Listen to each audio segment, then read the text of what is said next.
everybody, and welcome back to Ready Steady Podcast. This is a podcast about board games. I'm joined by my co-host Barry, and we're going to be talking about board games. Who'd have thunk it? After 47 other episodes, if you've not learned that yet, you're in the wrong place.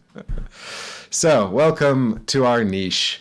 We are going to be talking through, today in the show notes, we've got some news, we've got some stuff that's coming out, just a few little things we wanted to mention really more than anything. Warning, they're probably going to devolve into rants from me.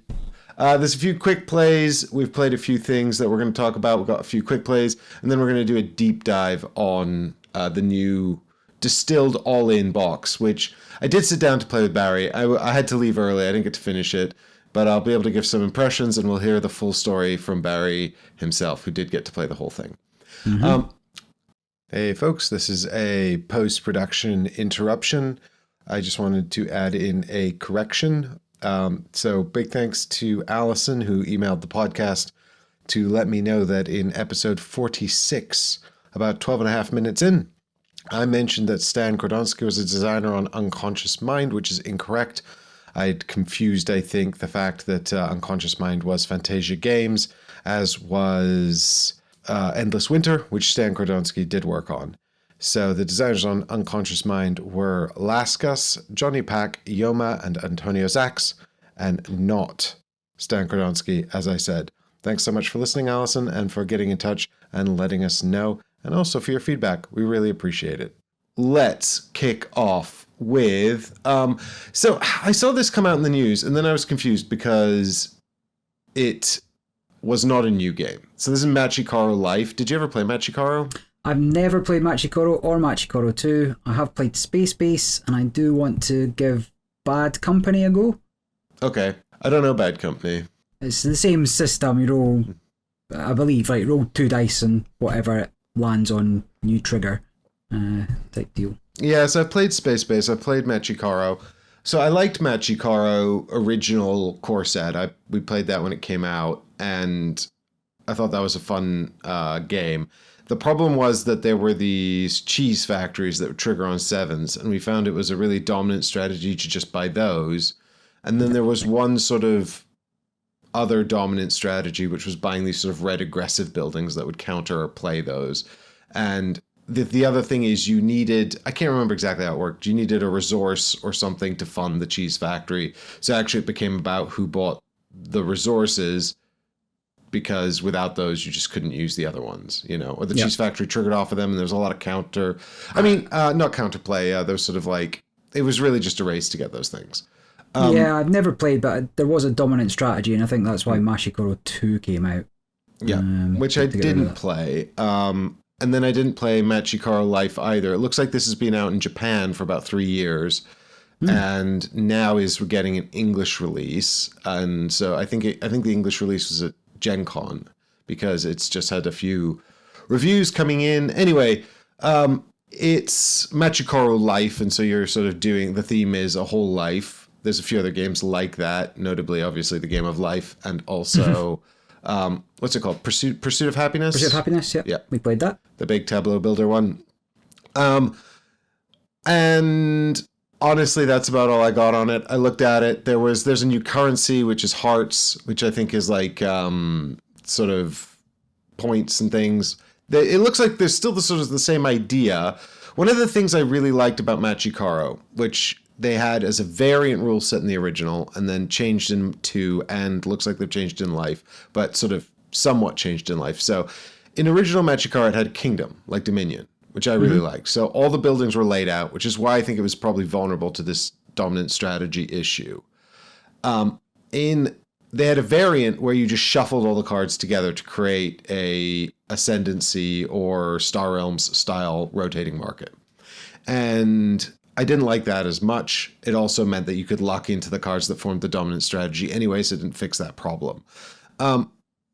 The Machi Koro 2, I think, adopted that rotating market as its sort of standard layout. I'm not a fan of that, although I didn't play that game, so I don't know. Maybe it worked better for that one. I don't know. But in Machi Koro Life, they've got what looks like 4 rotating markets with 4 different decks, and they're separated by card back, which is the dice sort of range. So you've got like Yeah. a sort of a rotating market for like 1 to 6 and things like that. So you can sort of try to build out your tableau in a more holistic way by poaching cards from specific markets, which I like the idea of. I prefer that certainly to the full-on rotating market. I'm not sure how I feel about it in terms of the fixed market. I would have liked to see Machi Koro go down like sort of Dominion route with just like loads of different sort of kingdom variants rather than this rotating market. But it just obviously never got that big, and perhaps the system is not robust enough, where Dominion obviously seemed to lend itself to just sort of for bolt-on mechanisms forever. Anyway, if you like Machi Koro, there's a new one. I say new, sort of new one coming out, and that's about all I got on it. And of course, there's also a new Dominion this year, Arcana, coming soon. You can say that most years, I think. Yep, it's true. Why buy any other games when you could just buy Dominion forever? By the time you've played all the possible combinations, you could never. Exactly, you couldn't. And then there'll be a new expansion anyway. God, imagine just making one game forever. That's kind of wild. We might have more on that kind of topic later. But Barry, you've got something. Yeah, so just the other day, I think I mentioned before, there's a brand new shiny version of Seven Wonders coming out. Now, Seven Wonders had the original version, which is what I have and still have. I have that. It came out with the second edition, which was rebalanced, and it was a very nice production. The card backs were nicer. They had sort of foiling. There was a whole rebalancing done to the wonders and some of the chains for the action. So it is technically a more competitive game, but it wasn't a big enough change for me to go from having literally everything, including Fable, which doesn't get played a lot. We like the great projects. The Tower of Babel we played once. And Armada, which I think takes a game up to 8 players, which the second edition does not. So you can play with 8. There's extra cards in the first edition and the second. Now again, would you ever want to play with 8 players? No, but I like the option. I just like having it, right? And so anyway, this fancy new edition is going to have, or looks like it's going to have, a Game Genic box, which will be sort of magnetic lids, and instead of just the cardboard, even like a foil embossed cardboard, it will have, I don't know, it's sort of the skin feel on their boxes, if you've ever had that. So that it looked really nice, and it looked like they were just going to have everything in an oversized box, but a normal size box, and everything would just be easy. Everything comes out on a tray now, and that's what it looked like from the preview. Now, they were displaying the game at Gen Con, and as part of that, it comes in. They've got 2 boxes. They've got 7 Wonders, and they've got the expansions box. So there's 2 boxes already there. Now that, I think, will be the deluxe version for non-Game Genic. I imagine the Game Genic box is going to be expensive. So I think the standard cardboard box, albeit perhaps embossed and nice, comes in 2 boxes. But more than that, they revealed an 8-inch Colossus statue that they're going to be putting into it. And like, finally, Seven Wonders has that table presence you've always wanted, with a useless 8-inch piece of plastic. Because there's no first player, so it's not like it's an oversized first player marker, like it's simultaneous drafting. You can't just put it in the middle of I mean, I guess you could put it in the middle of the table, but if you're playing something like Edifice or Fable or the Great Projects or whatever, you need that middle space in the table. So you can't just dump it in the middle. And so this is just going to take up room in the box. It's a useless piece of plastic, and everybody's just like, no, don't give us that. What if nobody's playing the Colossus, though? Well, that's the other thing. It's like, oh, we're going to get big bits of plastic for every other wonder. And again, you don't need that. Like, you don't need... It's not even like you could build it. It's not like it's a 3-parter either. It's not like you could build the feet, build the thingy, and build the head. So you can add pieces as they work. Correct, yeah. So it's not even like that. It's a single piece or pre-assembled 8-inch mini, and it's just stupid. And like, what I want from this deluxe version is a way to get set up and running faster, good storage, so you pull out the components, you're ready to go. everything's in its right place. You can shuffle up what you need: leaders, cities, Armada if you're playing Armada, Edifice if you're playing Edifice, everything united. I would like them to have one last sweep at the balancing. I don't think they will, but I'd like them to have one last sweep at the balancing. There's a very big competitive Seven Wonders community, and even with everybody was quite happy with the rebalancing, that everything was a step in the right direction. There's a couple of things that could use just a further tweaking, and I'd like them to take that on board and perhaps just have that last tweak to it, and just give me the definitive version. That would get me to upgrade. What I don't want is a box full of useless plastic. Already I'm shy on shelf space. They've got to respect people's shelf space. They can't just have this useless. If it's an add-on, I'm fine with that. If it has a space in the box and you can't just ignore it, I'm less fine with that. Yeah, I mean, I feel like, you told me this and I sort of started to rant about it, and I'll see if I can muster that same energy now that we're recording. But I do feel like I sort of have two key points to make about this. One is, you're right, like, it's a waste of space. It's also a waste of resources at a time when companies are trying to be more environmentally conscientious. This is, really a step in the wrong direction, particularly if it's plastic. I am sad that Osprey has been folded because they were one of the companies making a big effort to be more conscientious around this sort of thing, and CG are trying to do their rewood stuff, which has its own limitations. But the pieces look really nice. Albeit some people have reported that they start to disintegrate a bit after time. Yeah. But I think that that's still really important. And I think, we shouldn't really be deploying plastic unless we really, really, really, really need to, The problem is it's cheap and it's abundant and everyone's used to working with it. And I think that that's one element. I think a second element is that, it doesn't come without a cost. And quite frankly, I'm not really in the market to be paying for nothing. If it, I'm not unsympathetic to sort of the concept of fun, right? And having novelty components that maybe don't have direct gameplay application, but perform some additional function, or, even just have some table presence to set the mood or the scope or the scale. I think there's lots of sort of examples we could conjure of this, and we can get into some of those examples in just a moment. But the final thing I'll say is that I do think that there's two other sides to this. One is, I think that, a big novelty component is very marketable, and a lot of publishers will create those, and sometimes it's cynical, right? Sometimes they create them because with the core goal of creating some marketable element. And then they try to convince everybody that it's a fun, quirky board game thing, but actually they're just trying to sell games, which is fair enough. Like that is their whole thing, is selling games, and they're going to market those games whether they're good or not. They've invested in it now and they've got to get you to buy it. But the other side of that is I do think that sometimes they actually believe their own, marketing,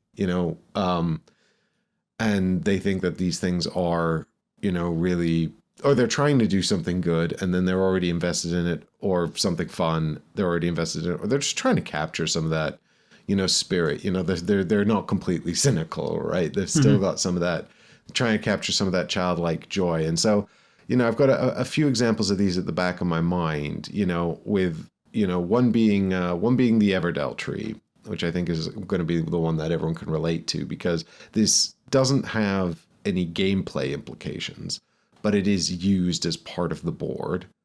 It has cards and meeples on it. It has iconography on it for managing the rounds. You're supposed to put the card market on it, but the tree itself is so large that it takes up one side of the board, and it is a 4-player tableau building game with a central card market in the center. And so this means that inevitably you're either sitting in a semicircle around the board, or someone sat behind the tree and can't see the cards. They're not only seeing them upside down, but can't see past the tree, and then can't play the game. So wildly impractical. And so the question becomes, is it really necessary to have this large tree, and of course it's not. In Belfair expansion, they replaced it with a board that was an optional alternative. So, that is a good example, I think, of a fun novelty element, but impractical at higher player counts. At lower player counts, I guess it's fine, but it was still never really practical or necessary. But also made of cardboard and not a big, not a big thing, right? I think about Cthulhu from Death May Die, the giant 2-foot statue that they marketed as this huge, enormous thing, and then I don't know if they'd always intended it to have gameplay elements, but during the campaign, people got quite upset that it might not be utilized in gameplay, and so whether or not that was an after the fact, they did add that. It is a huge, enormous plastic thing. I never bought it, so I don't really know how it integrates with the game. The game itself is a really, really lighthearted dice chucker. That thing is huge. You need an American house to have it. And as far as I can tell, it kind of just works as a track for the investigators to stand on during a final confrontation. So it's hardly like it's a massive gameplay addition. Now, it does give you a huge sense of scale, right? Like, the game itself is about fighting big monsters, and this is the biggest, baddest monster. And so there is a fun novelty idea for that. I think, it's obviously a personal decision about whether or not this is going to be too much for you. And to be fair, they were pretty much made to order. So again, they are not forced to be included in any set. So I don't have I have less of a problem with that, but it's another sort of example of, publishers sort of striving for table presence, striving for marketability through these sort of crazy gimmicks. And, they did the same thing later on with Galactus for the Marvel United boxes. Was it Marvel United or was it Marvel Zombicide? I feel Marvel Zombies, yeah. Yeah, Marvel Zombies. Okay. I think, the final thing I'll sort of land on here is the light up miniatures for Whisperwood, which is on crowdfunding right now. And Whisperwood is a new game from Cardboard Alchemy. They do these really big sort of fancy productions. Again, like fun novelty components, I don't necessarily have a problem with. I'm not opposed at its core to the idea of fun. But the light up the light up miniatures, they seem to massively increase the price of the product. They're not included again, so you can opt out, which I think, is always preferable than, say, the giant miniature that's coming in Seven Wonders or the Everdell tree, right? Non-negotiable. You'd have to buy the expansion, or just, you don't need the tree in Everdell, or you can just use the leaves flat out on the table, right?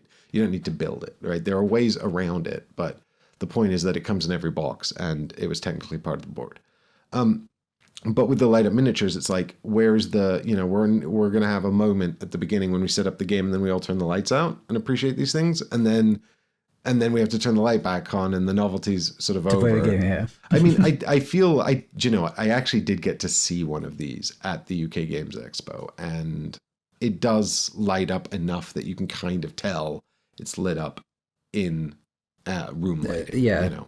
It's not like you don't notice it, but at the same time, there's no real, as far as I can tell, there's no gameplay implication.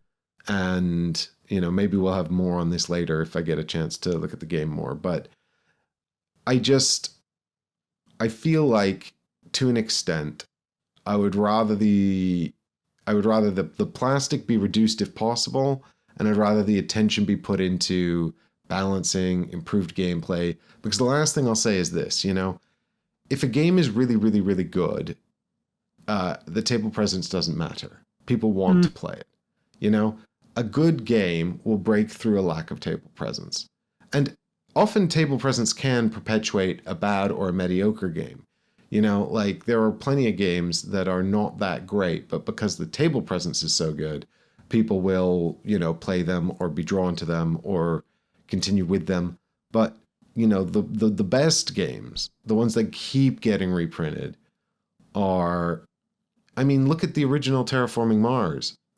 Like, Yep. you know, terrible stock art cards, which I kind of loved. I spoke about that in our original review when it first came out. I was like, I like this, and everyone hates this, but I like it. I thought it was satirical. It might have just been budget. It might have just been cheap. But sometimes that's the thing. Sometimes these creative restrictions create, you know, sort of fun side effects like that. You know, working within the confines of a restriction, you find creative ways to sort of try to make stock art look good, you know, or lean into a satirical theme, you know. And I think that's really creative and appealing. You know, it's not like when you've got all the money in the world, it produces the best games. Just look at the Awaken Realms catalog, you know. So you know, and that's kind of my point, right? Like like original Terraforming Mars, everyone started blinging that out because it didn't have much table presence. Because if you didn't know what was going on and you looked at the board, it was sort of overwhelming and convoluted, and you know, a good game will break through. So good game first, novelty second. Excess novelty probably needs to be curtailed, especially in the current situation. Yeah, that's my opinion. And of course, the biggest factor here is that the Colossus of Rhodes miniature has a skirt, a loincloth on, which was not the case for the actual miniature. The actual so it's not even accurate? It's not even accurate. Wait, but was the Colossus, and you know, this is where I'm going to show my complete lack of knowledge. Was the Colossus of Rhodes real? I thought it was maybe mythological. No, it was a wonder of the ancient world, yes. Yeah, but... I mean, okay, let's have a look. Colossus of Rhodes. But it's not a massive bronze statue right? built in 280 BC, roughly 33 meters tall, and fell during an earthquake. So there we go, and later sold for scrap. Right. So do we speculate about what it wears, or were we able to divine that? No, there's images, historical records. Okay. Yeah. Well, I mean, again, I don't know how accurate those are. Tell you what, let's have a look. Right. So again, the 33 meters has been sort of derived from records and. Well, we've still got his feet, right? Yeah, we've still got his feet, but you know, maybe like a lot of those ancient statues didn't have arms. You know, maybe this one just ended at the waist. I don't know. How do we know it was real? All right, we're doing a history tangent. It's my podcast. Yeah. Well, I'll look into that later. But like, look, the point is, yeah, I think if the least you could do is make it accurate. You know, it's. We can't have a little plastic wiener. if the Colossus of Rhodes is Wiener Out, then I want my miniature to be Wiener Out. I'm sorry, like it's Seven Wonders. It's not, you know. Listen, I've seen Winnie the Pooh in a number of games. Let's do it. I have purchased Winnie Pooh, Serious Detective. You have played soon. Yeah. Great review coming soon. Review coming soon. Make sure you follow and subscribe. You don't want to miss it. Then moving on. I just wanted to revisit a Kickstarter campaign we mentioned previously called, this is Play for Keeps, set of 4 games, Mexica, Bridges of Shangri-La, Geos, and Real Rivals. So these are all games by 2 German designers and an Italian designer. I think Leo Calvini's Italian, so apologies if I've made a mistake there. What I was going to talk about was Mexica, because this is obviously part of the Masks trilogy, which was Tikal, Mexica, and Java. I've played Mexica and Tikal. I haven't played Java. And Mexica is, it's sort of like, I guess what it is it's an action point game, and each round you have a set number of action points to take a set number of actions. The board itself is a series of islands, and you're moving around on the islands, and you can sort of move faster along the rivers, I think. And what you're doing functionally is placing rivers and temples with restrictions to divide up the island into different spaces, and then points will come out in those sort of zones that you're creating, and then you put your temples in the zones, and the temples are worth different points in its area control. So there's going to be sort of top points for having the most powerful temples in a zone, and then second place and third place, possibly very slightly at player count. But really, it's kind of like area control with make your own areas, right? That's the core principle, where the actual action mechanism is just points per round. And I think you can like bank a point or two between rounds as well. And I played it a few times, and I thought it was really mechanically interesting, but like not actually that much fun to parse. And I think that's because it's just incredibly German. Like it's so dry. It's got no sort of hidden scoring, so everything's very, very open.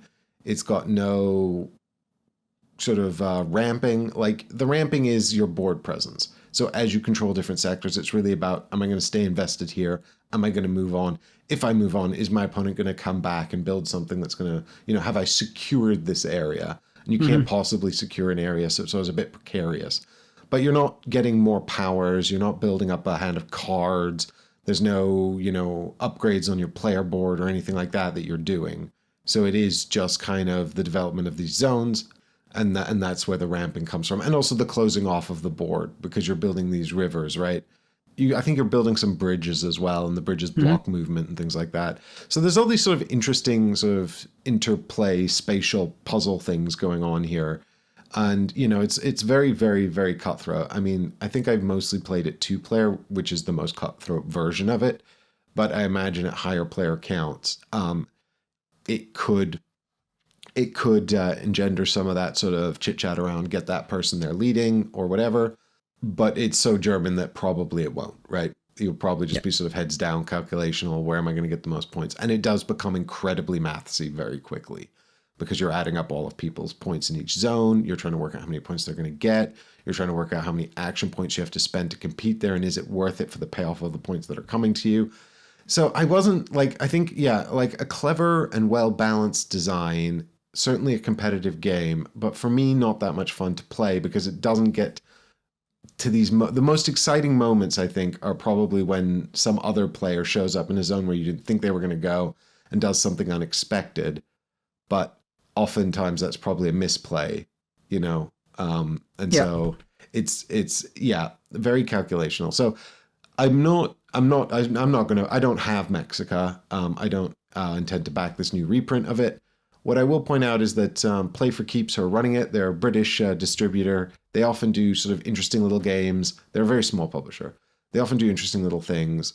So when I saw they were the ones running the Kickstarter, I was a little bit more interested to see what they'd sort of picked out. Bridges of Shangri-La is not one I've heard of. It looks like a sort of a reprint of a classic game, so I'm interested in looking at that more. Geos is another really, really old one that seems to be about gods sort of fighting across this landscape. You're building a shared area, which I'm interested in as well. Real Rivals actually is also tile placement. So like Geos, it's tile placement. You're building a shared zone, and what you're trying to do is functionally get anglers around a lake without them drowning in the lake, I think. And then you can also play binoculars and they'll look at birds. This is also a reprint, but the game came out like last year or something. So this is sort of a second print run of a game. I think they might have zhuzhed up the art or something, I'm not sure. But this is Wolfgang Kramer, and this is actually a re-implementation of his game El Caballero, which, if you played, came out round the time of, well, I say around the time of El Grande. I think it was a bit later, but it was the same sort of art style, and it was marketed as being in that series, despite being a completely different game about shared tile laying.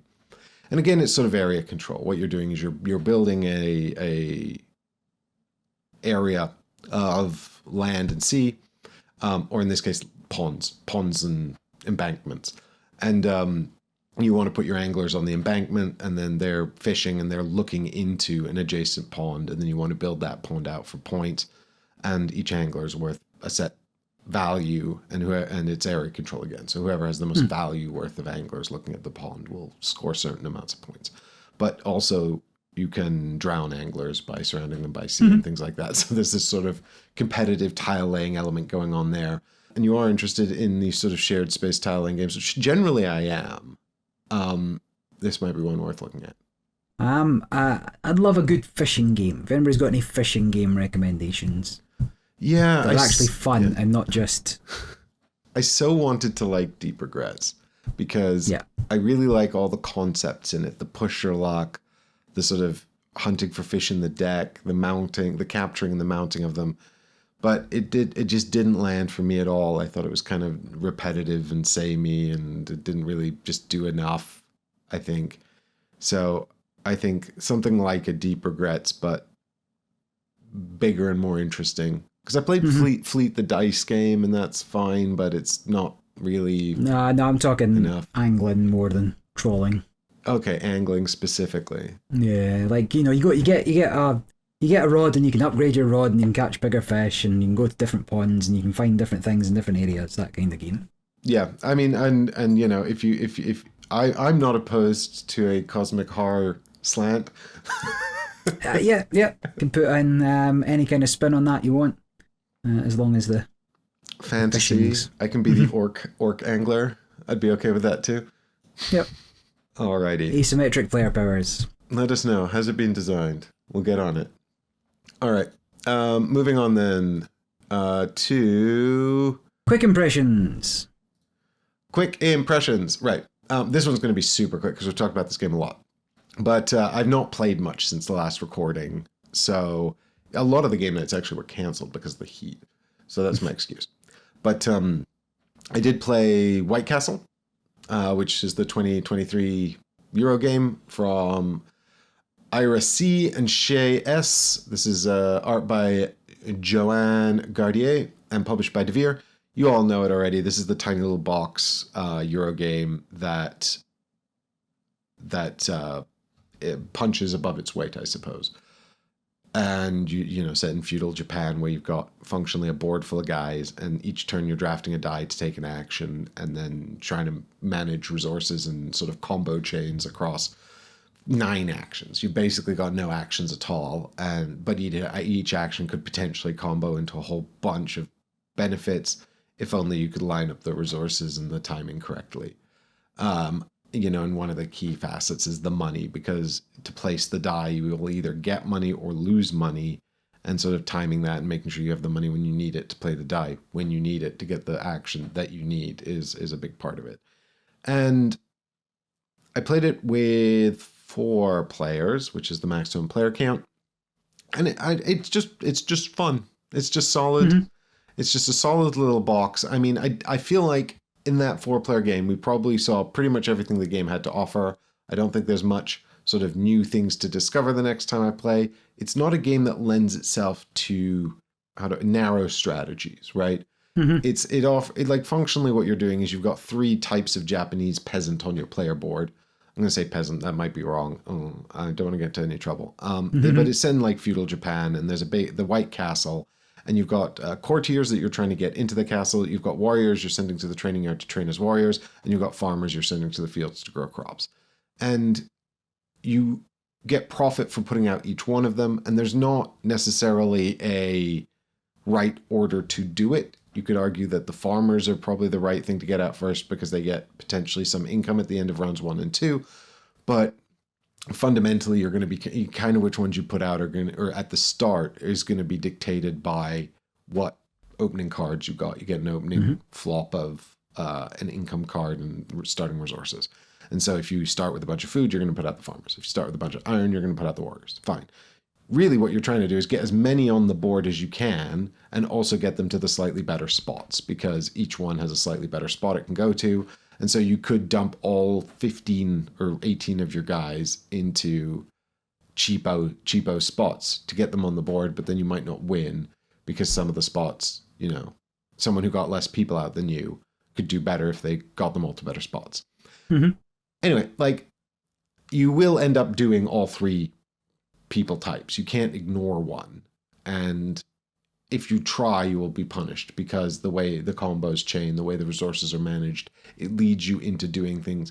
To an extent, the game dictates the system, and you're looking for the flow that lets you do as much as possible while also not hitting sort of a brick wall and slowing your momentum. But it just sort of scratches that like sort of mid-heavy Euro itch in a box that's quite teachable. I mean, it will, I think probably when you're first taught it, seem quite overwhelming actually, if you're not used to this weight of game, or if you're not used to heavier games. But I do think that once you start playing, the flow is very repetitive. And so the biggest challenge really is reading into the combos, understanding how things are going to flow from there. And invariably, a lot of players sort of get to the point where they're like, oh, and then I could do this cool thing if only I had one more pearl, you know? Yeah. And then the combo sort of breaks, and you're like, oh, next time I'll have that one pearl. I will have been able to see ahead to that combo. But, you know, the thing is, it's a small box and it's cheap, and you get a lot for your money. So I think it's just a really good value proposition. I don't know. I think, like I said, I don't think that there is some variable setup, but it's largely just some cards and the cost of actions and which color die is going to be the most valuable this time. But so, there's not like a huge amount. I'm not saying there's not a lot of replayability. I guess what I'm saying is the game doesn't change significantly across plays. So if you're the person who likes to hammer a consistent system, you'll get a lot out of this. If you're the person that likes to see something new and surprising each game, then this is not going to surprise you each time. But I still think it's a solid Euro experience, and I think it's a really good value proposition. Yeah. I've played this a few times. I've not played the expansions. Have you played is there one or two expansions now? So there was one expansion called Machi, which I haven't played, which I understand largely just adds additional complexity. And then in this game, there is a track along the top called the Seasons track, which determines turn order and also gives points if you can get to the end of it. But it's almost impossible to get to the end of it, and the points it awards are not typically worth the cost of getting to the end of it. So the Seasons track was, I think, considered to be sort of underwhelming, and to that extent, to that can be a bit of a false heuristic, because players see it and go, oh, I can get to the end of that and get Bonanza, and then they realize at the end, actually, the 15 points that you get for getting there are just not paying dividends compared to the other things you could have been doing. So I think that the new expansion that's coming out this year is sort of seeking to address that a little bit. And that's what I understand. Wiki. Yeah, I think it's very small. Yeah. Yeah, it looks like 3 or 4 little module things. Mm-hmm. Could be good. Could be good. Nice. I've been playing a game with an expansion, and that Splendor Duel Counterfeiters. So that's quite a newish one. This is Space Cowboys. Splendor Duel designed by Kirk Andre and Bruno Catala, and the artist on it, David Tosello. So I've only played the expansion once. I've played the base game, but there 9 times. I think that's probably true. I pick it up every now and again, play a couple of games, goes away again. It's very pleasant. I don't particularly like normal Splendor. I find the engine building element not the most interesting. I will play it. I have played Marvel, I have played normal Splendor. I've not played the Pokemon one from Great, but anyway, Counterfeiters is quite good. Splendor Duel, sorry, I should have elaborated. Splendor Duel I quite like, that's why I own it. And the expansion is quite good. So the expansion adds a new chip type. So the difference between Splendor and Splendor Duel in a large part is the way you obtain your resources. You are limited to what you can pick up for gems by a board, and you pick up to 3 in a row with some additional restrictions to then use those to buy the cards, which provide extra gems so you can buy the bigger cards. Kind of how it goes. Mm-hmm. So this adds 4 new chips, which are glass tokens. I think in the description they originally paste, like you're counterfeiting some of these jewels to put on it. So it adds those, and it adds and glass you can use to spend on what I would describe as engine cards. So now you could get a card, once you've bought it, you could spend your glass to substitute for 2 blues or 2 white gems on a turn when you're buying a card. Some of them would let you go over your capacity in how many gems you can hold at a time, and some of them would let you purchase an extra turn, even like an extra turn, a noble. You can spend these gems in different ways, and you would have this unique power for yourself because you've purchased this counterfeiting ability. And that's 90% of it. The game also provides you with new nobles. These are sort of end game, not end game. They provide you with a small benefit at certain points during the game, and these new nobles add 8 new powers, and you just get shuffled in, and you can mix them up, and it doesn't change that much. It's a very small expansion, comes in a very small box, but it works great. It does make the game a little bit more crunchy. There's a little bit more to think about, but it fits into the base game pretty seamlessly. You could throw it in for a first game. It wouldn't be too much, I wouldn't say, for a new player. And it just expands what you can do with existing resources rather than bolt on needless systems. There's some foreshadowing for you. So just giving the players another lever with which to build their engine. And remember, Splendor is a little bit of is an engine builder, and previously you'd only have the capacity to buy bigger and bigger cards, but that gives you something else to do, right? So what your gems do. So yeah, recommended. Probably play this some more times, but it'll be, you play a couple of games and then it can go away in the cupboard for a few months, and you play a couple of games. I don't know if it has it's not quite White Castle, right? It's not, you're not, again, you're going to get the same thing over and over from it, which you might like, and Splendor is a very popular game, as is Splendor Duel, but for me, it's just, it's more likely to come out with Counterfeiters, let's put it that way. Well, that's good.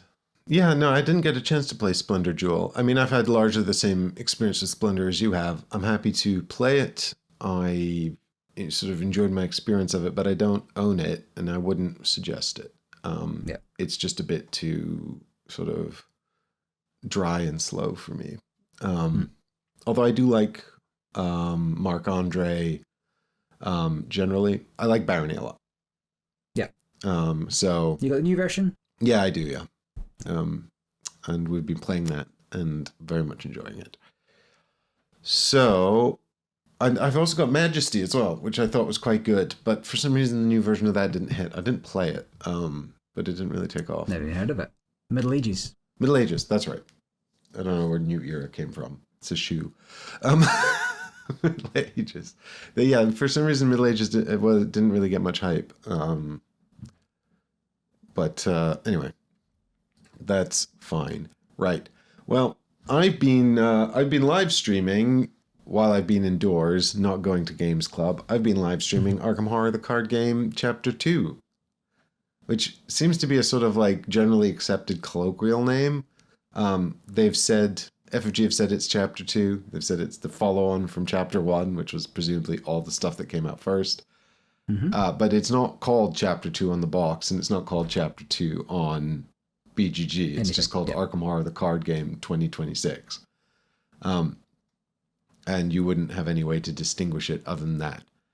I've been blessed to have been joined on stream in chat by some folks who actually know the game and know the first edition.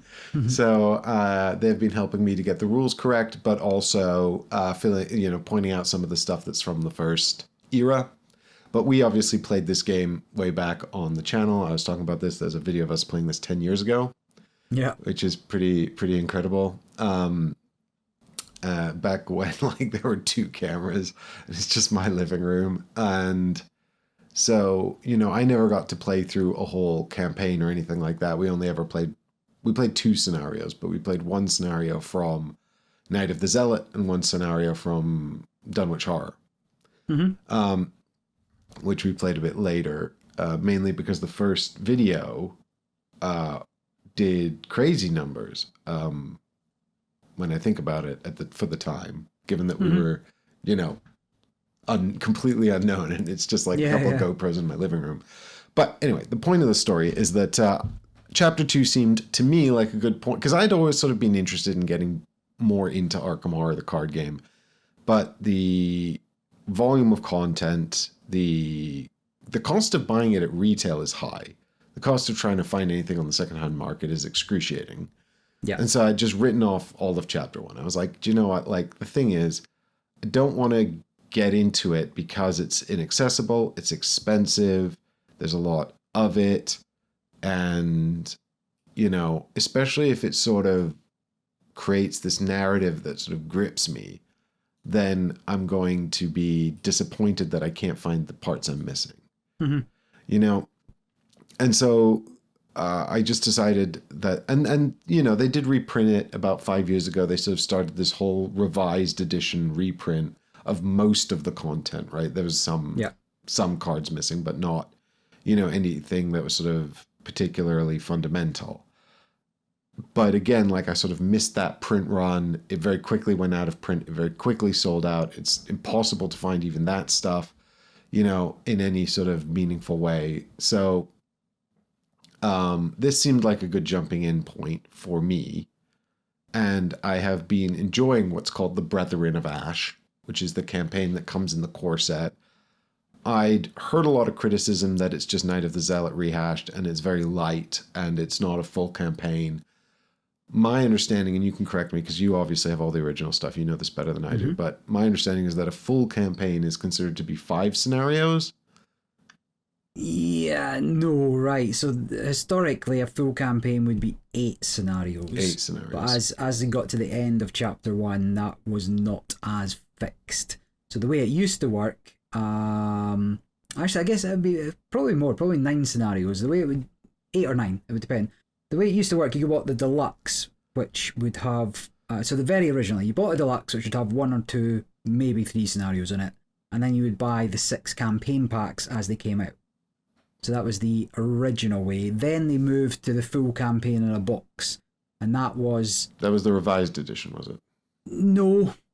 So the revised edition was simply the core set revised. Like everything else was still the same. As it was, yeah. But they moved the full campaign into a box. And that could be anything from a variable 5 scenarios. So 5 of 8, for example, to the 8 or 9 more linear progression. So there was no real fixed number of the size of the campaign. But yes, 3 was what you got in the base set originally, and I believe 3 is what you get in the second edition. Right. Chapter so 2. If we look at those original cycles, then it would be 3 scenarios followed by, up to 5 or 6 additional scenarios. But would that be the entire plot then? Do those 3 scenarios? That would be the entire campaign. Right. Yeah. So those 3 that you would get in the first deluxe box, they wouldn't offer a holistic story. No, it was not the end. Right. So you'd need the remaining scenarios to see the end. The way it was, that like a living card game came about, each month you would buy a pack. Which is how it, but they couldn't keep that shipping up. The number of SKUs got ridiculous for stores to keep, so they moved to campaign in one box, investigators in another box. So that reduced it from 7 SKUs per chapter to 2, or per campaign to 2. And you could skip the investigators if you think you've already got enough cards, or you could skip the campaign if you didn't like it and you just wanted the deck play building new stuff. Investigators in your old scenarios. Yeah. So what they're sort of doing now is they've obviously got the revised core set, which is the chapter 2 core set with the 3 scenarios that form a whole, I'm going to say campaign, but as we've just established, it's a very short one. Mini campaign. And then they've always had as well the concept of standalone scenarios, which is just one scenario that forms a whole story on its own, which is, and for those of you who are totally uninitiated, maybe we should preface this with, this is a deck construction game. You are one or more investigators investigating the events that are going on in Arkham. This is a cosmic horror, Lovecraftian investigation game, card game. And the idea is that you construct a deck from the cards available based on, you pick an investigator, they'll use certain card sets, then you can mix and match those card sets to create a deck, and then you go on to these campaigns, and then over the course of that campaign, you'll be able to level up and swap out some cards in your deck. And that's kind of the way it works. And you can have up to 4 players, it's cooperative. Yeah, that's basically it. So the new core set comes with a short campaign, 3 scenarios, and a scenario is sort of anywhere really, it seems, between sort of 30 and 90 minutes to 2 hours. It's been taking me a bit longer on stream, but that's because I'm reading and I'm chatting and, we're hanging out. Player count's a huge factor as well. Yeah, player count, it sounds like I've been playing true solo, but it's been taking me, 2.5 hours, but everything takes longer on stream because we're reading all the cards and sharing all the information and talking things through. But, we could be blasting through them, but it wouldn't be a very fun experience, I don't think. But I get the impression that the core set is sort of, probably if I was just playing it strict 2 solo, probably about 60 minutes a scenario. So you've got sort of 3 hours of gameplay in there, excluding leveling up time, deck building time. There are not that many upgrade cards in the core box. If you were to play the 3 episodes, I suspect you could spend your level up budget quite quickly. And the way it works is that there's sort of these level 0 cards, which you can start the game with, and then you can spend one of your very valuable experience points to swap in a level 0 card of a different type. So functionally just paying 1 to sort of go, oh, oops, I didn't like that. Give me something else to solve a problem maybe. Or you can spend more experience points to get an upgraded version. And if you're upgrading something you've already upgraded, you pay the difference. And if you're buying something fresh, you pay the whole amount. So you can buy like 1 cool card or maybe 2 cool cards if they're slightly cheaper. And so I think this original campaign is probably keeping quite a tight lid on experience points. I don't know what's typical. Actually, I got 7 after the first scenario, and everyone was like, "That's loads." I was like, "Really? Okay." So the game did give me quite a lot of experience points. Now, I'm playing with one of the expansions. So this new model offers 5 investigator expansions and the core set, and these are all what they're calling evergreen, which means they're going to keep them in print. And despite the fact that they sold out incredibly quickly early on, they seem to have done another print run. They're back in print. They seem to be accessible again. So that's good.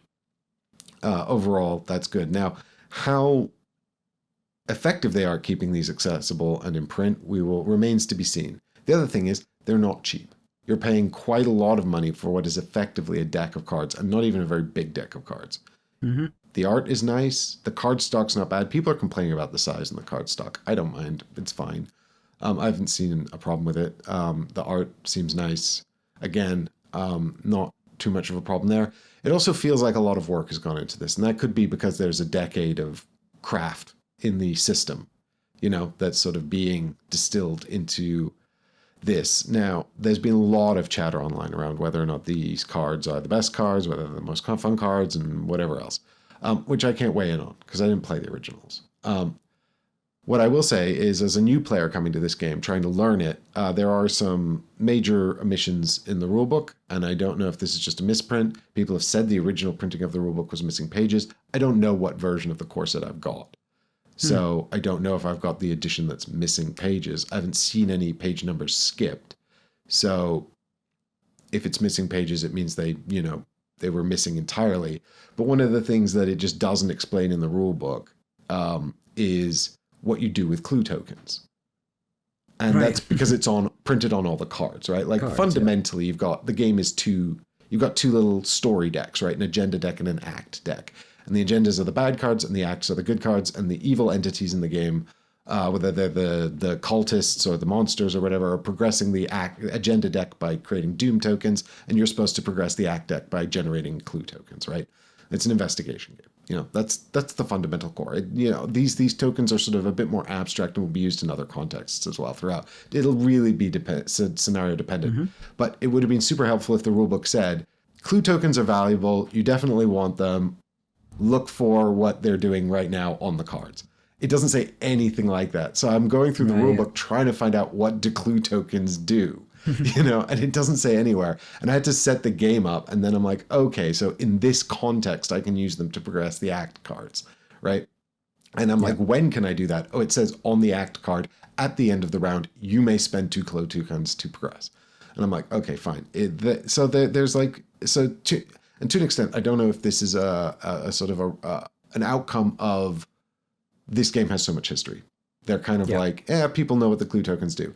But this does feel like a product line that is designed for people entering the system now, not for people who are already familiar with the system. So this seems like a rather glaring omission, or rather sort of a miss on holding your hand. Now, having said all of that, so they've got these evergreen things, and then they're doing mini campaign boxes. They've just released one called Children of Blood. This is another 3 scenarios. It is a full campaign, so the story ends at the end of the 3rd scenario.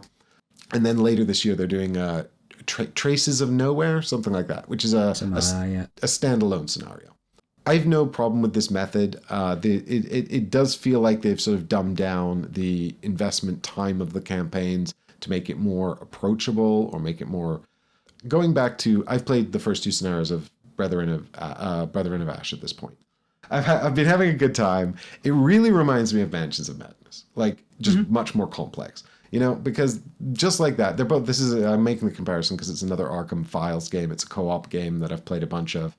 And despite Mansions of Madness being incredibly simple and sort of handheldy by an app, and this being much more complex to parse because there's all these extra rules and card combinations and keywords and things.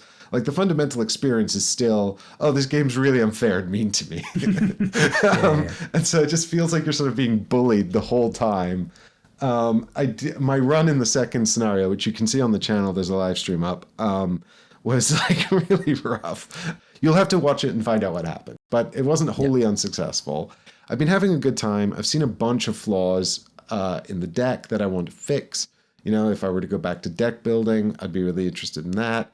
I think it works well, true solo. I feel like if I were playing on my own, because obviously playing on a live stream is really interesting because it feels like you're playing a co-op despite the fact you're playing technically true solo. And so I do think probably I would enjoy this most at 2-player.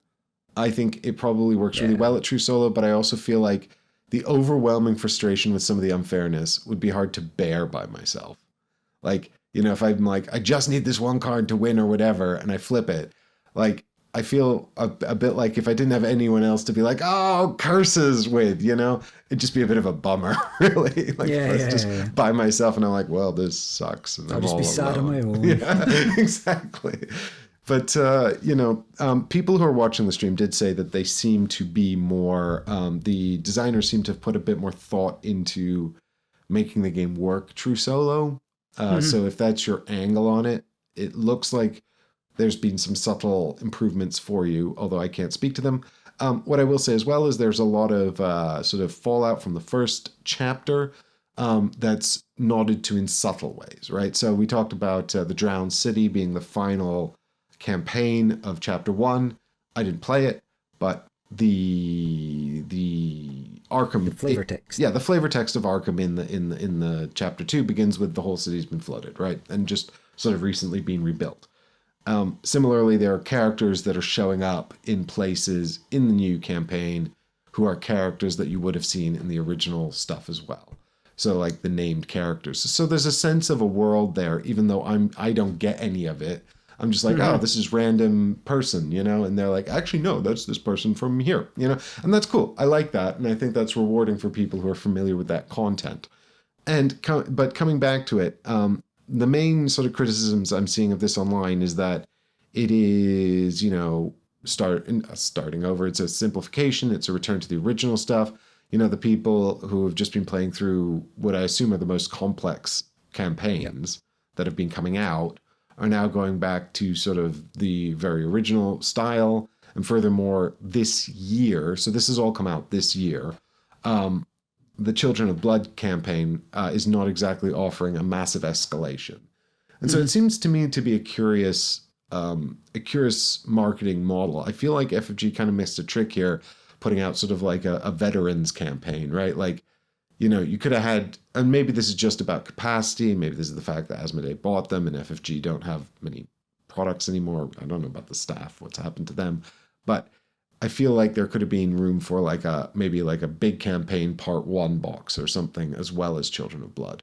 You know, just a nod to the people who maybe wanted to play something that was closer to chapter 1. Because the other thing is there's been some questions about compatibility. FFG have not said about whether or not any of this is cross-compatible. It looks as though it's not truly cross-compatible, really. It looks like a lot of the sort of cards in this are reprints of old cards, so they do the same things with different names. It looks like, obviously, the characters, there's going to be lore issues, but if you don't care about that, like, you know, there are characters who are in the campaign 1 who might not be good guys anymore, or something like that, you know, and so you might run into these issues where, you know, you're playing cards that are characters now in your tableau and also on the board, right? Yeah. But again, like mechanically, it probably works out okay. Then there's a question of balancing, right? Like, are the original cards going to be balanced with the balancing of this new game? How well balanced is it? It doesn't seem to me to be a game that's like sort of really concerned with balancing too much. The argument there is up to you, right? If you want to play with the most broken cards and smash a campaign with 0 challenge, go for it. Like, if that's what you find fun, you can absolutely do that. If you want to, so you could take the cards from all of chapter 1 and you could definitely build decks that sail through even the most challenging aspects of the game. And if that's what you've been doing, and you carry that into Chapter 2, then you're probably not going to have that good a time. It's like, well, that was super simple. If what Chapter 2's done really is open up the possibility that you can play more flavorful decks and play decks that are less optimized and still have a good time, where you theme over function, because certainly some of the later campaigns and some of the return to boxes and stuff, like, you had to have a pretty optimized deck to play on the hard or expert levels. In fact, you need an optimized deck to play on a hard or expert level. Like, the bag's too punishing to just play a bog standard deck and just, I've pulled a -8. Like, you can't get around that. You need to build something that avoids you pulling that token in the first place, or allows you to change it or whatever. So right. There's still that there, I guess. Like, if people are finding it too easy on standard, they should perhaps consider going up to hard or expert for their games to challenge themselves, rather than just rely on the same old. Yeah, I mean, I think it sort of depends what you want from the game. And I think that's where you see this really, like, Arkham Horror is this really sort of interesting intersection of, because, like, ostensibly it's a deck builder, a deck construction game, but fundamentally the game is not, like, you could very easily cheat it, but the question is, like, where do you want to exist within its confines? And I don't know the cards well enough to sort of come up with broken combos or anything like that. What I'm learning just from this one playthrough is that the deck that they gave me, so I'm playing Tommy Muldoon Investigator pack, right? And I changed like 2 cards before I set out, because mainly because I wanted to use the promo card I got from UKG. And so, like, the thing is, what I learned very quickly was that deck that they made for me was probably better than the deck that I changed, the 2 changes I made, but also not as good as a deck I could have built if I'd known what I was doing, right? Yeah. Ultimately, yeah, it's about, like, what do you want out of the game? What kind of experience do you want out of the game? I'm playing on standard difficulty. That means the worst token in the bag is a -4. What we're talking about here is this, I guess, their system of randomization. So in lieu of, dice or whatever else you might get in this, we're pulling a token out of a bag, which is a plus or minus, and the scope of that varies quite significantly across the difficulties, and also even the mini campaigns. The new Children of Blood campaign comes with some tokens that are going to go into that bag and change up how it operates. But you can scale up that difficulty, but it's like, what do you want, right? Because I guess what we're talking about here is coming back to this new product line. They've got their evergreens, which are the investigator packs and the core set. I don't know about Children of Blood and Traces of Nowhere. Are those evergreen? Are they going to just cycle this out eventually? I'm not sure.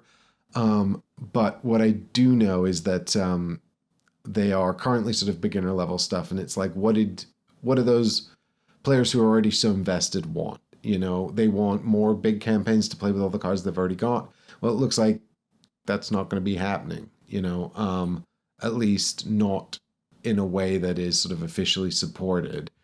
There's a question about, could they have continued to support that indefinitely, and also functionally without continuing to reprint all of that original content? How could people access it? Because certainly from my perspective, it was completely inaccessible. So I don't know, like, for me, this is a great new sort of entryway into the game. I really think if you're interested in sort of trying this sort of thing, it's definitely worth looking at. But it comes at this sort of very interesting intersection of, like, sort of narrative, thematic, driven experience, but with really, like, sort of hardcore hobby fundamentals. Deck construction, keywords, timing windows. There's quite a lot of complexity in the card game side of it that fundamentally just lead you to this kind of, like, sort of frustrating random narrative experience. And it's like, okay, that's really interesting as a blend. I can see why that's quite polarizing, and I can see also why some people absolutely love it. And it does have a massive following of people who do really love it. But for what it's worth, I'm really enjoying Brethren of Ash. And I think if you were someone who's concerned about either the investment of time or the investment of keeping up with it, this is a really good entry point. It is clear to me that if I were really into the deck construction, the core set does not come with enough cards. The character, it comes with, it comes with four or five serviceable decks, and some small number of upgradable cards. So barely really enough upgrades to get you through the campaign. And I feel like if I were doing really well, maybe I'm playing on easy, a more casual mode, and I had a lot of experience points to spend, I could quite quickly exhaust the options for upgrading the deck. And then my only option would be to sort of swap between 0 level cards to sort of finesse it. But obviously, the bummer about swapping out the 0 level cards is that fundamentally, if you'd done a better job of deck building in the first place, you wouldn't have to do that. You wouldn't have to. Yeah, you're only doing that because you're like, oh, oops. And I've done it. I've already done it on the live stream because I don't know what I'll admit I don't know what I'm doing with the deck building. I missed half of the upgrade cards because I put them away in the wrong part of the box. So I certainly am not familiar with the card pool, but that's okay. Like, it's not been a big problem. It's certainly not hampered my enjoyment. There's a joy to discovery here that I'm getting from finding all of these things and seeing all of these opportunities and options. And I don't think a lot of the veteran players are going to get that. They're going to have seen all this stuff before in some form or another. But if you just like the experience, if you like the sort of the stories, that's great. Obviously, I don't know. People are saying this is just a reskin of Night of the Zealot, and if that's going to be a problem for you, you could possibly skip this core set. I've said that, but then also if you're going to, then you'd have, this is fundamental for chapter 2. Like, you can't really skip it. You could skip this campaign, but you still need this core set if you want to get into the content that's coming down the line, unless somebody does like sort of a like for like parallel of what everything is. This it does exist. Like, you use rats instead of bats, right? Yeah. It exists. It's not perfect, and some people within the community, instead of the recommended ones, have done their own list from, if you have a full set of the old ones, here's what you could substitute for in this particular scenario.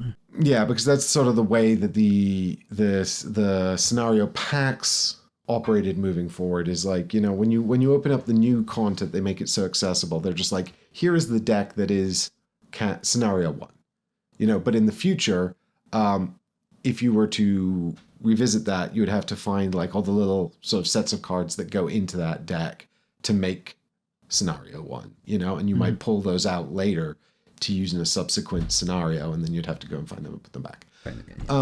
And that's, that's a fine system, because it sort of lets those like elements reappear, sort of enemies that you're familiar with reappear in different combinations and things like that. Fine. I think that there's obviously a lot of work that's gone into the design side of this to balance those and make them interesting and fun. There are certainly enemies in the second scenario that were very frustrating, and that's probably a good thing. But I do think it's a very expensive proposition still. Like the fundamentally the core set is it's like £60, which is expensive. The investigator packs are like £15 to £20 each, which is expensive. There's 5 of those, so you're looking at over £100 to get what I would consider to be the bare bones sort of what you want. You don't need every investigator pack. This really depends on how many people you're going to play with and how much replayability you want. You could probably get away with like an investigator pack or 2, because if you're playing the core, because the investigators are like 5 types, right? And Barry can probably name them. I just know like shooty person and wizard and investigator. Guardian, Mystic. Yeah, Guardian, Seeker, Mystic, and Survivor. There we go. Survive. Okay. Wait, what are they? Tell them seriously. So Guardian, blue, Mystic, purple, Seeker, yellow, Survivor, red, Rogue, green. Great, perfect. So the ones that come in the core game are duos. So each investigator pulls from 2 of those classes. The Survivor is the investigator packs that you buy are solos. So you'd buy the blue investigator, and that's Tommy Muldoon, and he only pulls from Guardian cards, right? And so I think if you're playing one of those expansion packs, you will, find your card pool actually more limited. If you're playing one of the core set investigators, you'll probably want to buy both of the matching expansions because they come with all the cool upgrade cards that you can then draw from for that investigator, because it pulls from 2 sets. There's also a set of neutral cards that everyone can dive into, but there's less of those, and they're very fundamental. to wrap this up, like, look, I think it's an expensive proposition, but I think if you're interested in it, you know, it's certainly a really good entry point. If you're not sure, come check it out on the stream. You can see it being played. There's spoilers, obviously it's spoilers, but you know, you get a sense of how the game plays and sort of what kind of experience you're going to get from it. But you know, just bear in mind that the core set on its own is probably not a very satisfying thing. I've skipped straight to buying all the investigator packs so that I have those, because I know from Earthborn Rangers that the leveling up is a part of it that I really like, you know, because deck construction fundamentally for me is something I find a bit of a chore. But if the game's like pick 2 cards, you know, I'm suddenly like into it. I'm like, oh, you know, this refined, I can manage that. Yeah, this refined decision point is very appealing to me suddenly. So I'm excited to finish Brethren of Ash. I'm excited to check out Children of Blood. I think that the shorter campaigns are going to be much more accessible to people, but I do think over the long term they're going to need some of those bigger campaign products as well. So it's interesting to see what they develop, because they haven't promised anything more this year. They've just said this box, another short campaign, a standalone scenario, and that's it. So we'll have to see what the future holds for this. They've said the core set and the investigators are evergreen products. We'll see how they manage to keep those in print. We don't know what's going to happen with Children of Blood in the long run yet, I guess. Hopefully they won't just cycle it out after one print run, because that would suck. Very good. I actually played Netrunner last weekend, would you believe? Is it still good? It's still good? Yeah, it's still good. Yeah, it's kind of, you know, it's giving me the itch a little bit again. It's like, oh, maybe I should get back into this a bit. So we'll see how that goes. But speaking of FFG LCGs, but also no longer FFG LCGs, but speaking of non-profit LCGs, yeah. Well, the Euros are coming up next week, I think. Here, still people play Tuesday night at the Thames side, and you can just print your own cards. Like you don't even have to use. Oh yeah, we've got quite a big Netrunner scene here in Sheffield as well. I keep thinking I want to go along and get into it, but I don't have time. Like, I can't play true solo Netrunner. It's very sad. Very sad. Another quick play-ish from me, and it's a game that we both played at Expo, and that is Fame and Fable. This is Owen Davey Games, designed by Owen Davey, and the artist on this one, would you believe, is Owen Davey. So I've played this at 2, 3, and 4 player now, played it 6 times. There is a solo version. I might give it a go, but you know, I'm not as of yet. So this was a game that I pre-ordered before Expo, and we managed to get in for a sit down to play it at Expo, but we had some reservations about it. So I think I can't remember which podcast it was. Check the show notes below maybe. We had a quick speak about it, and actually having played it, it was fine. It wasn't doing anything that was setting my world on fire. So when I got back, I actually did look at how to cancel that pre-order. I was like, actually, it's probably not a keeper for me, so I probably shouldn't buy it in the first place. But it wasn't an obvious way of doing that, or an automatic way of doing that. So I let it ride. I was like, all right, fine. It was okay. I wouldn't mind giving that another go. And you know, I'm pretty glad I did. I've played it 5 times this week. But long term, probably still getting rid of it. Right. So for people that don't know, at its core, Fame and Fable is a 1 to 4 player market-based contract fulfillment game. You get contracts every round. Maybe they tell you defeat 2 monsters, defeat a monster worth strength 3 or less, buy 2 allies, something along those lines, and you'll get X amount of points for completing such a contract.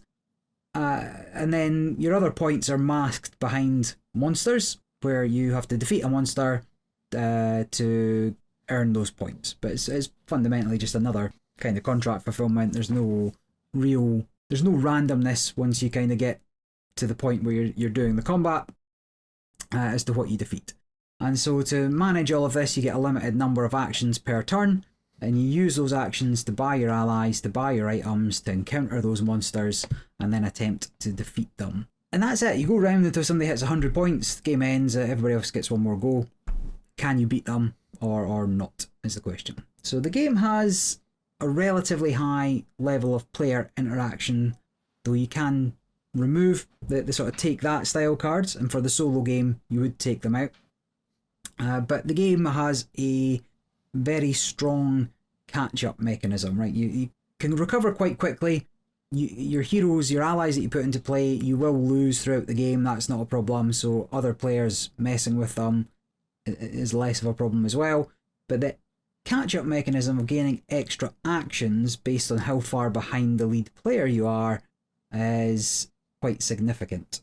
And that was something we identified in that first game, right? Because whilst you do have choices on your turn, often those choices are not the most impactful, right? You might need to fight a monster on a turn to get the points, but it doesn't really matter which of those monsters you fight. You fight the one that you're able to defeat, or most able to defeat, whilst leaving as much resources open as possible. And that may encourage you to take a second monster if you can defeat a couple of small ones. Or maybe you need an ally to finish off this monster. But again, it doesn't matter if you have the two elemental damage, or if you have the two physical damage, more than just actually having an ally. Again, some of the monsters have resistances or vulnerabilities to certain types, and that might matter, but often just doing either of those is enough for your turn. And because the markets rotate and they come back round to you, particularly in a 4-player game, it's going to be all different by the time it comes back to you. So there's no planning, you're just looking at what you've got and making the most of it on that turn. But the catch-up mechanism of gaining additional actions can effectively give you like a double turn. So you normally have 3 actions as a baseline. Depending on how far ahead that first player is, you may gain up to another 3 actions, 2 turns in a row. And if you're in the lead, the refresh mechanism, the player in the lead triggers that for all the other players, and then they have to spend an action to refresh themselves on a subsequent turn if nobody overtakes them. So you can get a 233% efficiency bonus if you let yourself fall behind to catch up. And I've seen games, off those 5 or 6 games I've played, I have seen games where in a single turn, a player gains 40 points. They fall behind enough, they get the 6 actions, they gain more than 40 points in a turn, they complete all the contracts, they defeat all the monsters, they defeat a legend. And in a game where it's, you're only playing to 100, a single turn of gaining those 40 points, they went from last to first, and they did end up winning. That's like, that's like half of the score in a single turn. Correct, yeah. And you want the game to end, right? The game's 60 to 90 minutes, it's very easy going, it's very easy to teach, you'll get up and running, it's not an unpleasant experience. So when you peer behind the curtain to see what's actually running the game, it is less that player, anybody in that position, would have been able to make those 40 points, right? It wasn't a skill thing, it wasn't something they were deliberately working towards, it wasn't that they'd built up to that necessarily. Although you can consider whether to fall behind and build up your board. You've got a limited number of cards you can have in hand, a limited number of cards you could have in front of you. And, if you hold back looking to get those actions, you might be risking kind of what's there on the turn when you have those actions. So it does straddle a fine line game by game, but it doesn't always perfectly walk that line. And like I say, it's been fun. The art was really nice, which was kind of what attracted me to the game in the first place. The gameplay is very straightforward, and although there are a few timing elements to think about, it's nothing that people couldn't handle. It's a very pleasant 60 to 90 minutes, but the game does... Your decisions aren't something that's going to make or break the game. Like, you cannot play dramatically better than anybody else. It's a very flat curve, and this catch-up mechanism just flattens any other skill you might have with the game. So it's definitely a try before you buy, and I don't know how long it will remain in my collection, but there's a few more games in it, I think, before moving it on. Yeah, I thought just the catch-up mechanism part of it very specifically reminded me of Quacks of Quedlinburg quite a lot. The rat tails, yeah. In the sense that, but in this game it was, I think, even more pronounced. And I feel like in Quacks, a lot of the joy comes simply from the bag pools and the excitement of the bag pools and whether you're going to bust. This game obviously doesn't really have that in the same way. I suppose there's an element of excitement for the card flops and seeing what's going to come out. But I also feel like it's detrimental to have this catch-up mechanism where, you know, you're taking what is effectively like a double turn, because it also increases downtime and the churn of the market and impacts planning ahead. Probably less of an issue at 2-player, but I think at the higher player counts that could be particularly noticeable. I feel like, you know, it reminds me a bit of like competitive Euthia or something like that, where really the catch-up mechanism actually is that everybody can influence the baddies, and so if somebody's getting ahead, you just bully them harder, right, by playing the better cards against them. And to an extent, it's a test to see how robust their engine is. This game is not that complex because, as you rightly say, the components of your engine, which are these allies, are quite quickly cycled. And so you don't get to build up like what is a sort of a fundamental core engine as, you know, reliably, and keep churning that, you know. But that also means that it's hard to sort of get a sense of, it reminded me a bit actually of, well, there's 2 games actually that I was sort of reminded of. One is this head-to-head tableau builder that I've forgotten the name of. The game is A Wild Venture, where you cycle cards out of your tableau as you use them, and then they just become scoring points. And the other is, I want to say Phoenix something. Oh, God. The space tableau builder? Oh, Phoenix. That wasn't Station, was it? Phoenix Station, that sounds right. It's Space Station Phoenix. Where, again, like you're sort of, the first part of the game is building a tableau, and the second part of the game is converting the tableau into points by giving the cards up. So I don't necessarily have an issue with games where there's sort of like either rocky skill, not skill creep, sort of rocky ramping, or whether there's even ramping up and then ramping down, and the timing considerations of that. But this doesn't really, you know, in my limited experience, and I don't know if the final copy that you've got has changed significantly since the version we played at the UKG, No. But I feel like that, though, being conscientious of how the ramping works in your game and how to sort of balance that in an interesting way is really, really core. Like in, I'm going to call it Wild Adventures, but I know that's wrong, and I should remember the name because I demoed this. But I was the demoer for this. But it's like a racing game. Like the game ends when the deck is depleted. And so it's like you're trying to get these cards into your tableau and then into your scoring pile quicker than your opponent's doing the same thing. And so if you don't manage that ramping carefully, you'll run out of steam, and then they'll keep going while you're sort of trying to build back up. And I don't get the impression that this sort of inconsistent ramping was necessarily factored very strongly into the rest of the design, in the sense that this catch-up mechanism then is just in existence in case you fall behind to keep it interesting, you know? Whereas like there are other tools that players could have been given, like cards to bully a player who's ahead, but that only works if there's consistent ramping, right? Because well, I suppose if you bully that player and then they have to use all their powerful cards to get out of it, and then they're sort of stagnating, I mean, that's not very fun, right? Like the whole point of sort of bullying a player ahead is if they have a robust enough engine to take it, right? But that's reflected in the points then. I guess I'm just saying, like, a catch-up mechanism, rubber banding, so to speak, is interesting, but only when it doesn't lay bare, I think, the sort of the inner workings of the mechanisms. Yeah, I think the catch-up elements are just too strong. You're almost as well falling behind. But again, then everybody could try and fall behind. I don't know. Like it's nobody wants to score any points anymore because being behind is the best. Yeah, but you have to at some point. Yeah. Yeah, eventually you have to earn some points. Damn it. I think. I think. You know, I'm trying to think of a really good example of like sort of a catch-up mechanism that's just sort of incredibly subtly tied into a game. Something will come to me. We'll talk about it on a future. It's very podcast. hard to do right, you know. Yeah. It's very hard to do right. But on to the main event. The big one, the deep dive. Barry's going to talk about this in some detail because Barry's... Did you play it after we played it? I've not played it again, but we finished the game. Okay. So Barry's played this once. I've played this 0.8 times, 0.6 times. And then So this is distilled cocktails. This is the all-in, what's it called? The crate? Cask. The cask edition. Yeah. Published by Paverson Games, designed by Dave Beck, with the cocktails expansion by Richard Woods and Dave Beck. The artist is Eric Evanson.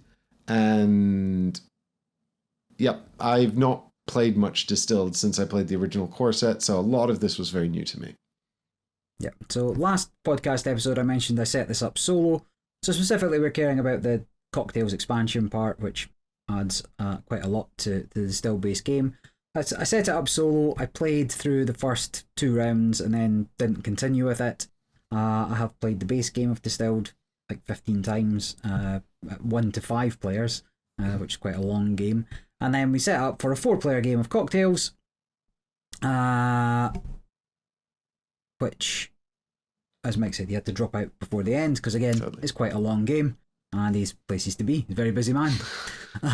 So we have spoken about Distilled before, last episode 47, but also podcast 35, 11, 9 and 3, among others. So we, it's not an unknown but game to us, and I am a bit of a Distilled apologist. It has its problems, a little like Fame and Fable, but it's a game that you can break out and everybody can kind of bumble along for a few hours and have achieved something at the end and feel quite good about it. Unless you keep making moonshine. Unless you keep making moonshine, which could happen. It could happen. I just wanted to say very quickly there as well that I didn't leave because I wasn't enjoying the game or the experience, by the way. I did actually just have to go, unfortunately. Yeah. He didn't flip the table. I didn't rage quit. So going back to episode 35, I spoke about adding the previous mini expansion, right, which replaced the ingredients deck with ingredients that all have individual powers and the variable market cost. Really ground the game to a halt for casual players. So this is the base game. I'll speak a little bit more about that in a minute. We included that as well for the full experience. And if we go back all the way to episode 9, I was playing Distilled on BGA, both solo and asynchronously. And it really took a lot of the shine off the game for me because solo was quite insipid as your choices. I'd actually say solo is still quite a good way of playing it, but is it good? Full stop. And without the pieces in real life, playing async, like on your turn, buying an ingredient and then waiting a day was, you realise that a lot of the game decisions and fun doesn't come from the actual actions you're taking, right? It's like, I bought a sugar, great. Guess I'll wait for a while. Anyway. Yeah, I feel like this would be pretty painful asynchronously. It was, yeah. It's like I got through one game, never again. Cocktails is a large expansion, right? It eclipses all the content. That's timely if you were when we recorded it. All the content we've seen from previous expansions and gives you what's practically a whole second game to play along with your base game of Distilled. So if you don't know the base game, Distilled is a hand management, I guess it's kind of hand management, ingredient management, income management, market-based game where you're buying ingredients, you're buying recipes, you're buying specialist cards and equipment to make different spirits in your newly acquired distillery. I think it's a little bit like Stardew Valley. Your grandfather's left you the distillery in his will, and you're now making, you're building it up to make the best distillery in the land. There's a small element of push your luck, which may mess with your distilling plans, but scoring's based on the difficulty of the spirits you choose to distill, and along with some set collection elements and personal and shared objective scoring. It lacks any massive engine building or comboing potential, but you can get cards that are going to influence what you're doing on a given turn, and things that cost you, and you'll get your own unique kind of powers and scoring by the end of the game, and it has all of the basics that you might want in a game of that ilk. Cocktails adds at least the same amount of stuff again. I would say. So Cocktails adds a map onto which you're spreading your fame. It grants you the ability to serve cocktails, hey, that's the name of the game, based on the spirits that you make. It adds another marketplace for buying cocktail recipes and ingredients. It gives you collectors who are like sort of in-game objectives you can work towards, which influence in-game scoring, and the potential ability to distill a second spirit each round, with the set collection element being expanded through the glasses that you serve your cocktails in, and it's just more. Okay, and it adds this by putting an extra phase into the game, which is the cocktail phase, so where you can serve those cocktails for immediate and end-game points, and depending on how good your cocktail is, depends on how your fame spreads throughout the map. And then when you're first on the map in certain areas, you'll get small bonuses. So there's a whole bunch of things that gives you extra bits and pieces as you play, and this whole other phase. So this extra phase adds, it's like a game in itself. Like what I just explained was pretty much, you could make another game out of it. Mm-hmm. And it easily adds maybe 20 minutes per player, when the game's already 45 to 60 minutes per player, which is why you don't really play it at 5-player. But what the expansion does come with is they know that it adds this time, okay? So it gives you a prelude style deck, which I didn't have. They didn't send it in the box. I've now received it, but I didn't have it on the night. But a prelude style deck which lets you skip the entire first turn. So prelude, Terraforming Mars was a long game. They added the prelude expansion to just speed things up a bit. They did that in Wingspan as well, right? They had what was it called? No, the Swift Start was different. Quick Start is different, was it? Yeah, that was just play these cards in this order so you can get playing very quickly. Oh, it was a tutorial thing. It was a tutorial deck rather than an acceleration deck. They did it in SETI Space Agencies, though. They did it in SETI, though, yeah, because that's another long game. Or can be another long game. But basically, you can skip the first round, you'll get some extra resources, you'll brew moonshine or vodka, because that's all you really... I mean, you can brew something else, but, you know, a lot of the time you're only getting moonshine or vodka in that first round, and it just gives you, well, here's what you got. And it takes out that first 20 minutes, and you can get a bonus immediately, and it just accelerates your choices going into round 2. But it doesn't really go far enough to quickening the game.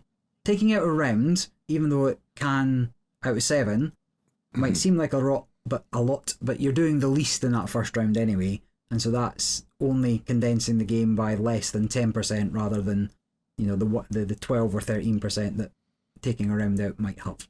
So we played, and whether or not, you know, the number of whiskies Mike consumed took his time up, but the game's just long, right? And it's got some other problems as well as we're playing. So I mentioned as part of the solo setup, the game's big, okay? And I mean footprint wise. Distilled was already a large game on your table.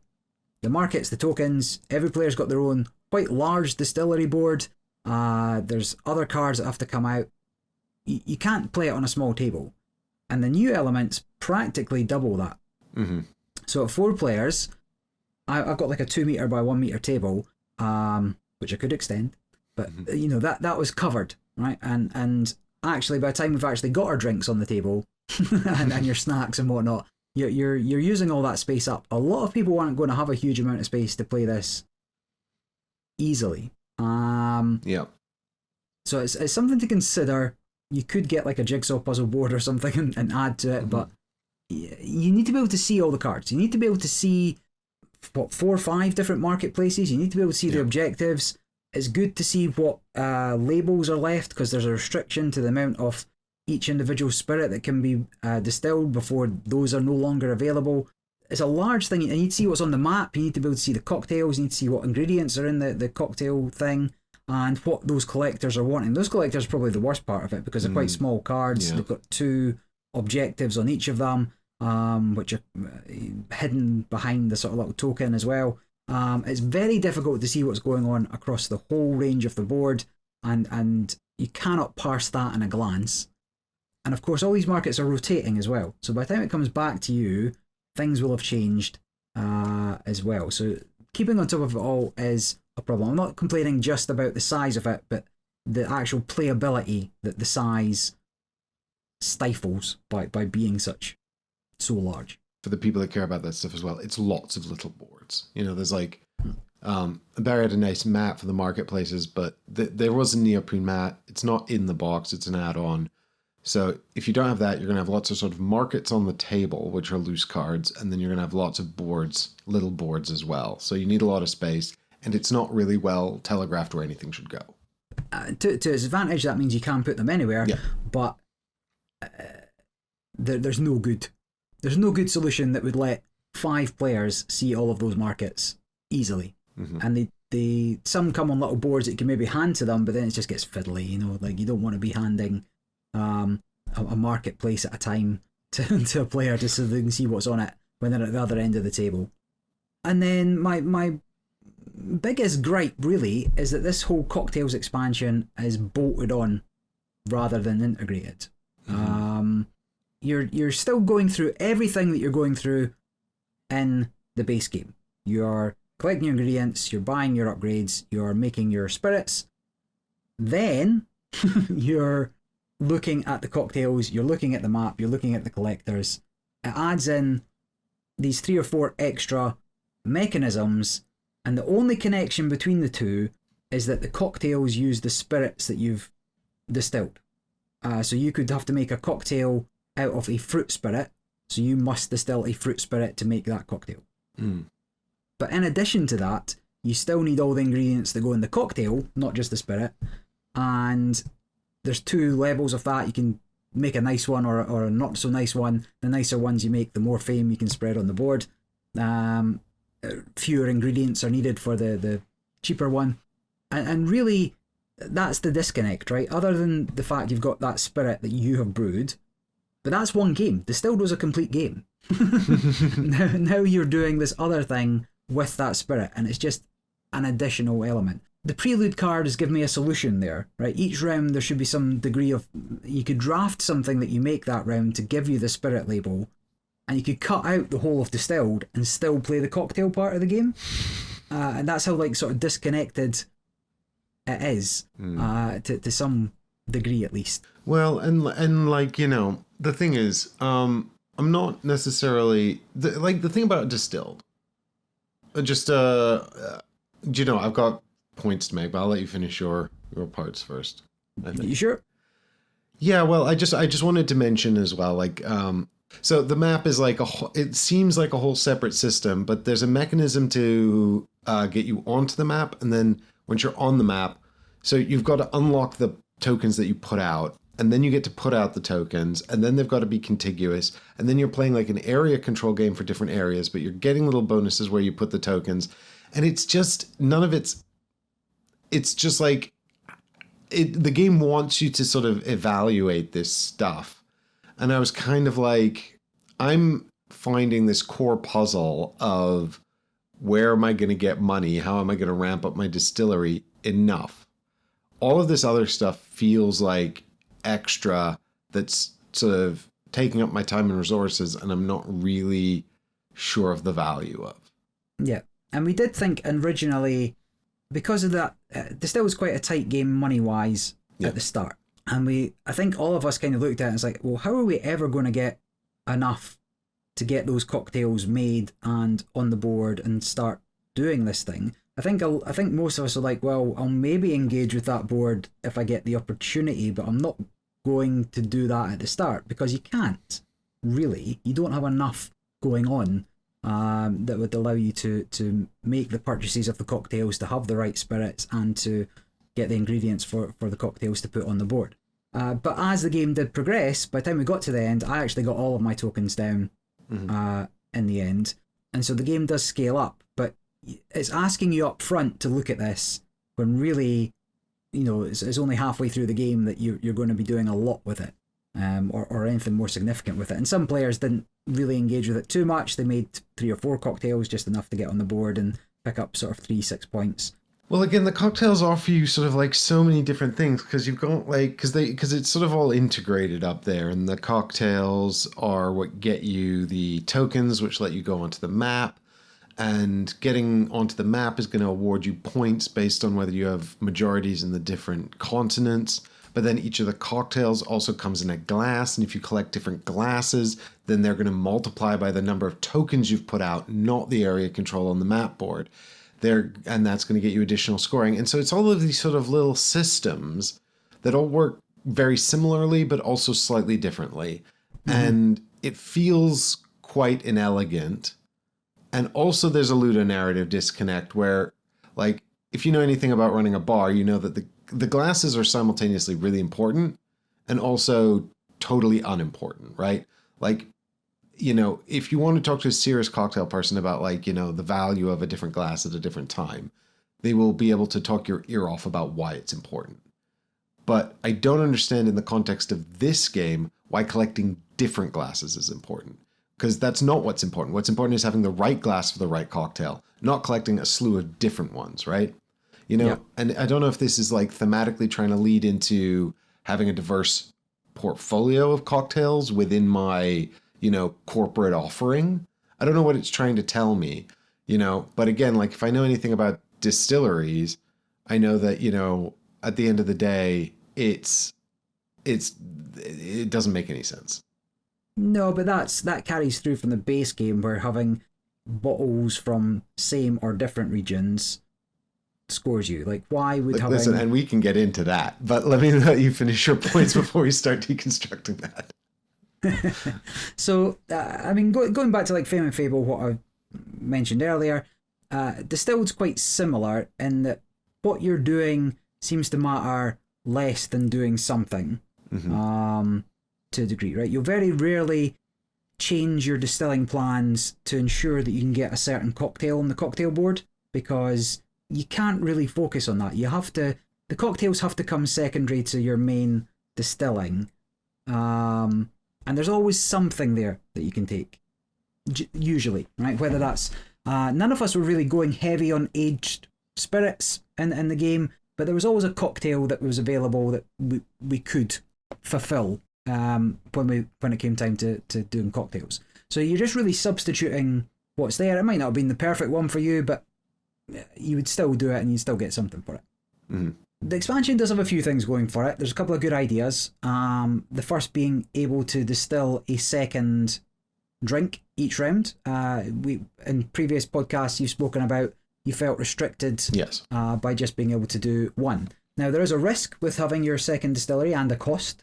In that if you brew the same thing, it becomes one big batch, but you don't get any additional benefits for that. So one player did spend the money to unlock their second distillery, took a risk at trying to make two different drinks, got moonshine for the first one, like a 1 in 7 chance of that coming out. Yeah, and bad odds. And then the second one, same thing, removed the two things that would have let him make at least vodka rather than moonshine, and had to make one big batch of moonshine. Now, moonshine's the worst spirit in the game. You get the sort of fewest points, although you get a little bit extra money, but not enough to make up for having made moonshine. And it kind of ruined his whole game to a degree. Points. I mean, yes, it did. Like, because it stops you getting a second label, and every time you have a label, you get a bonus. Yeah. And it stopped him scoring significantly in that round, which put him a little bit far behind, even if he did get arguably a little bit of extra money. But $3 or $4 aren't enough to kind of make that up. It's good, like being able to do that, and actually, because the game has this push your luck element, when you distill something, you remove cards, and if it removes the sugars, you don't get the good spirit. But if you wanted to push your luck, that should just be allowed, right? If you wanted to distill a second drink at times, I think you should do that without having to pay what becomes quite an exorbitant. Well, I've got quite a big overarching point about the economy in this game I want to get into, but I'm saving it for the end. Okay, fine, yeah. So it becomes quite spenny to get your second distill. But if you want to push your luck, we've always felt there should be something in there, and this game seemed to offer it, and it does, and you can add that as its own module on its own without interacting with the cocktails. Listen, I think the second still is a really good addition. Yes, and I think that it helps. So I think of all the stuff in cocktails, the second still is it seems to be the most seamless to integrate and offer more of what is good about the game. Yeah. And if you do that, it also opens up an expansion slot for your equipment, if that's the only thing you're adding. So on the back of the cocktails board, there is just an extra space to put an engine building or a point scoring element, which is fine. Mm-hmm. The game also allows, because you can do this extra distilling, the game gives you extra bonus options, but those bonuses have to be earned, and they can either be earned through the map being in certain locations, or they can be earned by distilling spirits that these collectors want. But it's some of the ones that were out were very hard to do. Like, brew your signature recipe and have that signature recipe score 23 points. Well, my signature recipe only scored me 8 points natively. There are some large scoring signature brews, but that was hard to do. Brew a silver recipe that scores 17 points. Like, that was quite hard to do as well. Like, a lot of these extra scoring elements, not just hard to see across the board, but also hard to achieve, it seemed. And because they're variable on what they score you at the end of the game, maybe you get 1 point for every plant-based spirit you have. Maybe what you're even doing doesn't match what they're wanting. If that makes sense? Yep. So they were hard to get. They were. I like the idea, but I think maybe that could have just been implemented in a slightly better way. It could have. I don't think they needed to have the requirements. Like, you could just take a bonus and have fewer bonuses out and sort of first come, first serve. And it's like, well, actually, I'm going to do this early, and then I know that I'm going to score 2 points for every barrel spirit I make, so I'm going to work on doing barrel spirits for the end game points. But rather than being gatekept behind having to make a certain thing which might not play into that end game scoring. You know, what I think the game really needed was a way to expand the paths to victory. At the moment, it's still brew stuff, sell stuff. That is the core of the game. Distill stuff, sell stuff, not brewing. But they've tacked on this whole other game. So the map, instead of the map, I would have seen something like, you know, I don't know, tracks or something that rewards going into an aspect of the game. So maybe you're running an illegal moonshine empire, taking it across to territories where it's illegal, and then you're getting rewarded for making moonshine. So then you can take your money and put it into something else. You know, you're making more money and you can buy bigger and better things. Maybe you've got vodka strats for breaking into the Russian market. You need overproof vodka, so you're putting more of your sugars into the vodka, and if you get, maybe it's whoever's brewed the strongest vodka, so the amount of alcohol that's still in there after you've brewed it, you're getting more points. Like, you're going up the track. I've brewed an 80% proof vodka and then 120% proof vodka, something like that. But it's still playing with the core aspect of the game, but now it's asking you to, like, focus on something you're doing, or, you know, making the best whiskey or something. Just anything to steer what you're already doing rather than put this on. So I think that you've hit exactly on what I want to talk about, which is functionally basically, you know, speculating here on how we would fix this game because of all the problems I've observed with it. And I've got some points I really want to talk about, and they'll sort of, I think, highlight the issues with the game, as well as, you know, raise some questions about why was it designed this way and those choices. And I think fundamentally it's going to come down to inexperienced designers, you know, who've sort of done, you know, probably the best they could with what was functionally their first game. What I would like, I think, is to do our summary first, so people who are less interested in this so speculative rules chat can skip it. But because I see you've got some good final closing points here, so let's do that, and then I can waffle a bit, and then we'll call that an episode. Sounds good. So I think, to its credit, and Mike highlighted this, I smashed everybody, right? I finished the game. Oh, it was gross. Like, when I left, Barry was so far ahead, and there was, like, no hope of catching up. And I will just say, like, very quickly, I'd put off making my signature brew to go into making an aged whiskey instead. And that aged whiskey had delayed my ramping. I mean, there was still no way I was catching Barry. Barry was, like, way more across everything that was happening and was clearly benefiting from sort of comboing all these disparate elements. And this is a good thing. Okay. Well, there's a good and a bad thing. And Barry's going to talk about the good thing in a minute. The bad thing here is that I could tell at some point when I made the decision to make the aged whiskey instead of the signature cocktail. And to make the signature cocktail, you need one of those labels to unlock your signature ingredient, or you need to find it in the ingredients deck, which is wholly unreliable because that deck is huge and there's one card in there you can use. So, you really need to get that bonus thing if you want to do this reliably. And I felt like the game was saying to me, with my particular character, who, by the way, also had a passive ability that I thought was just objectively worse than Barry's. Yeah. So those character abilities don't seem balanced. The characters do come with their signature drinks. Hopefully, the value of those signature drinks offset this discrepancy in the power level of the passive ability. I don't know how well balanced that is. I get the impression it's probably not very well balanced. But also, I don't want to be forced to make my signature drink at a specific time in order to profit. But I noticed, one, that you'd done your signature drink around the time I was thinking I should do mine, and it had been very beneficial for you. And two, if I'd done my signature drink at that time, I would still have been quite far behind you, but it would have been much less bad than pivoting to whiskey, which I was doing because I felt like it. I was vibing instead of... Yeah. And so, I don't necessarily like that it felt very dictated to what I should be doing. I would have preferred more flexibility of, well, if I do pivot to whiskey, here are the advantages of that.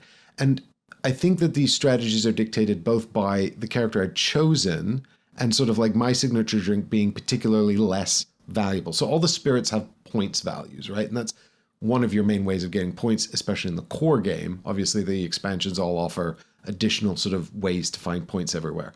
But those original core game, it's all about making those spirits and which spirits you're going to make. And your signature drink has quite a big points value, but you can only make it once.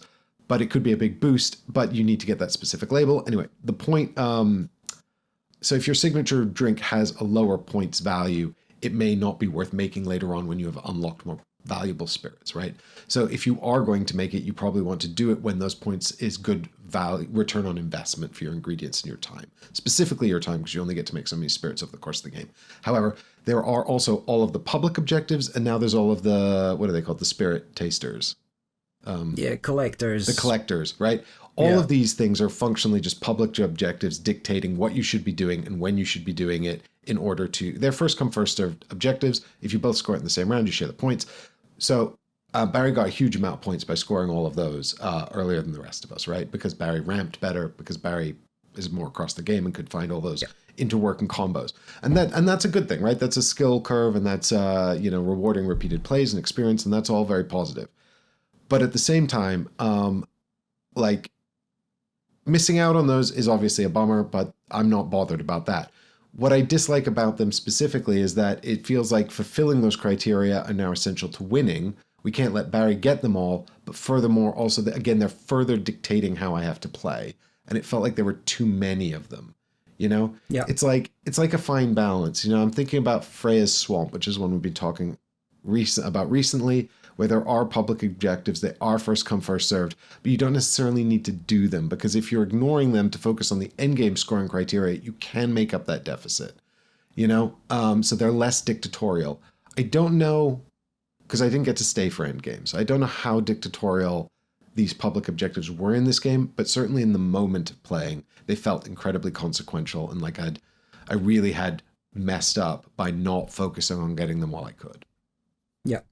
And I think that's accurate. Like I did focus on them and I got them, and because I got them first, they don't stick around. There's no first and second. It's like once they're done, everybody scores in that round the first time somebody takes it, and then nobody else can get the points. It's not like I got 7, somebody else comes in for 4, somebody else comes in for 3. Oh yeah, which Freya's Swamp does do. Yeah, so which could be a potential solution. I mean, I don't necessarily need there to be a solution, and I think that it is a good sort of guide or avenue to points or whatever. My problem specifically was that they felt so consequential that I felt like if I wasn't trying to do that, then I would not be able to, or I would not be able to remedy that. And I just don't like how specific they were. You know, they're like, get 5 Africa things or whatever. And it's like, well, if that's not something that factors into the strategy I want to play in this game, then I'm just screwed. And it means I have less agency as a player. Yeah. Well, I mean, I guess it prevents what you're saying with Machi Koro, right? With the or Dominion with the open markets, and if there's a dominant strategy, that would always happen. Yeah. If there becomes a dominant way of playing Distilled and you can ignore the objectives, what that's there to do is to make people compete for the same thing. And so it makes the markets competitive. It makes perhaps some of the specialists or equipment competitive. So I do get it, but I also think, yes, they're also not really necessary. You've got your personal objectives in your hand.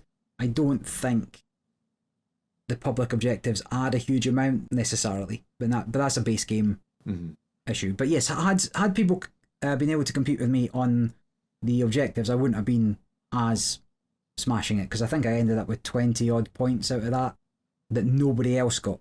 Like, even if they were shared, that would be better. And if somebody took 7 points away from me, you know, there's a 14-point swing in doing them.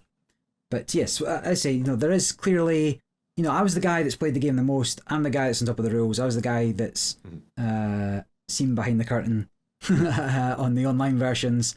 And so I was more aware of what I wanted to be going and doing. I knew that I wanted to be getting those at least in the same round as other players, but other players didn't gravitate towards the objectives as soon as they could. I think I had a little bit of an advantage that my signature spirit wasn't aged there, and my power was, I can't remember what my power was. It was quite good though. No, your power let you buy spirits at a $2 discount, which was just by recipes. Yeah, a $2 discount. So I just got good. My bronze straight away, and I was able to start making better spirits for points early on. Yeah, and my power, for anyone who cares, was or for people that know the game at home, was that when I bought a water card, I got a coin back. So it's functionally a 1 coin it's a 1 coin discount when I buy the water cards, which cost 0 or 1. 0, yeah. 0. So I make a coin off of the water, which is not as good as a 2 coin discount on a recipe, because you need to be buying recipes. You don't always need water, and I need 2 water just to break even with Barry's saving. It's not a good balance. It may sound functionally the same because you can buy 2 water in a round, but you probably want to buy a yeast as well, so you're probably only making 1. I was never in a position where I needed to buy 2 water. Yeah. Which is that. So yeah, like overall, by the end of it, we played to the end. We got through all the rounds. I think I finished. I needed the new scoring tokens, so in the base game it goes 50, 100. It doesn't expect you to go beyond 150. And in cocktails, it gives you a 150, 200. It expects you to be getting a lot more points doing this, and I did at least get up into the 180s. 184 was my final score. But at the end, nobody wanted to play cocktails again. People were happy to play Distilled again, but they had such a bad time playing cocktails. One guy was like, I don't remember why I like Distilled anymore. And I was just like, yeah, I mean, that's fair, to be honest. And I've been disappointed in it as well, right? Because not only did I think cocktails was going to improve the game with what it was offering, when I was opening it, I was quite excited. Like the map came out and I was like, oh, this looks a little bit like Wingspan Asia, and you're getting a little bonuses for going there. That's pretty fun. But now the box is so big, right? So there's a much bigger box now. The game's bloated when you add the cocktails. It's so long to play. You're never going to teach it to a new player, and if you like Distilled, you still might not like the expansion. So I don't know, like, am I getting rid of it now that I've bought everything? You've got it all in that cask box. What are you going to do? Did you keep the original box? Well, I've thrown out the original box now. I didn't have to. I still had the box after we played cocktails. Maybe I should have been like, maybe I just put everything back in. But no, I was like, oh, of course I'm going to keep the bigger box. Why wouldn't I keep the bigger box? But because it's I don't know. Yeah, so I have limited shelf space. I was only so on Distilled. I like it once a year, twice a year. It's too long for what it is. Yeah. It's not the most interesting game I own by any stretch, but it was fine. It was fun. It passed the time. what I most like about Distilled is it gives us an opportunity to talk about alcohol, which I have some fun facts about, and that's Yeah, we've got to drop some fun facts. What's the difference between a liquor and a spirit? Yeah, liquor and a spirit. Comment down below if you know the difference between a spirit and a liquor, and I'll provide a answer on the next podcast. Yeah. Well, I think, yeah. So I think that sort of summarizes our experience a little bit, and certainly your experience with cocktails. I wanted to talk about a few sort of just general points, because coming back to Distilled, I feel like there's just so much evidence in it of sort of this is our first design, and we weren't 100% sure what we were going for, and so it all feels a little bit wonky, And I think this is very obvious in a few places. Certainly in a lot of the ludonarrative disconnect. Because actually, when I think about running a distillery, and the more I play Distilled, the more, and I know some about running a distillery a little bit. My family work in alcohol somewhat, mostly on distribution and retail rather than on actual distilling. But a lot of the companies that do that also own the distilleries. So I don't know intimate detail, but I know at least a little bit about it. And I know enough that there could be some really interesting thematic areas to explore. That world board, for example, could have been way more interesting. And I feel like cocktails could have been an interesting sidebar, but the way they've sort of forced it in is really more like a sort of, oh, look, there's cocktails now, rather than actually really think about the place of cocktails in the world of spirits or spirit retail. Because quite frankly, I don't, obviously bars, very important part of spirit retail and distribution. But also like actually coming up with new cocktails, inventing new cocktails is a bar thing. It's mostly about bars competing with other bars. They're still going to buy, bourbon. They're still going to buy vodka. They're still going to buy scotch. They're still going to buy gin. Understanding this sort of relationship, like there's an interesting discussion around like, we've created this new gin. We've used these unusual botanicals, and now you can make a really killer extra dry martini with it, right? And there is a sort of a more interesting angle there, I think, than the system that they're using here, which is, you've got a bar in your distillery and now you're just making some drinks. But, I just wanted to talk a little bit about, for a start, you changed out the ingredients, the premium ingredients marketplace for the upgraded one, which was the first mini expansion. Yeah. And did that add in the cards that cycle those extra fast? No, that was from the newest expansion, from Cocktails. So Cocktails added those. Yeah. Right. So I feel like there's been several attempts to fix this marketplace, which is those, but also even originally the concept of water, like letting you look at the top card of a deck. It's such a bad mechanic. I'm sorry. It's just terrible, because you're rarely ever going to find a card you want to buy. You're rarely ever going, because the money is so tight. The financial part of the game is so tight. You're rarely ever going to find a card that you want to buy on a whim. So the odds are so long shot, and then it takes time to actually do, because you have to draw the top card, you have to read it, you have to decide if you want it, and then you have to put it down, on the bottom, probably. Yeah. It's, and your people, almost every player is going to buy a water each round, at least for the first few rounds. And so now it's just a bunch of extra cards we're reading. It's a mechanic that adds downtime for basically no effect. I think possibly they thought it would be exciting. It reminds me a lot of this card in Dominion that lets you play the top card of your deck if it's an action. And that card is just so annoying to play with, because every time people play it, actually you have to draw a card and then check the top card to see if it's an action, and then you can play it. And it's just like, it takes so long to parse, and it's just not worth it, like, to put in the game, because the downtime is just annoying, and it's annoying to parse. And we shouldn't have things that are annoying to parse in the game. We just shouldn't. So, it really feels like the markets needed something to make them more sensible. And, I can talk about rotating markets till the cows come home, because I've got all these sort of ideas about them, because fundamentally I want to like them. I like this excitement of flopping into something, and poker, I love the river when the river is revealed. But like in a game like this, which is a tableau builder where you're looking for specific cards, if it's not giving you tools to hunt for things, that's really frustrating. But then when the tool is just audit the top card of the deck, that's just annoying. So it's like, how do you fix that? And then they tried to fix it later by adding in these sort of cards that just push the marketplaces out. Yep. But that just makes it more difficult to plan. And it means that if something flops right after your turn, it's probably gone by the time it gets back to you. Or, you know, if you haven't got the money for it this round, there's just no hope of getting it. There's no reservation system. So, you know, it feels a bit like they could have come up with a better system for this. And there's this ludonarrative disconnect as well, where functionally we're building a business, you know, like we're building a business. And this is where like the sort of the actual economic model of building a distillery as a business model seems to be sort of missing from the game, right? Because it's like, oh, you've inherited this distillery.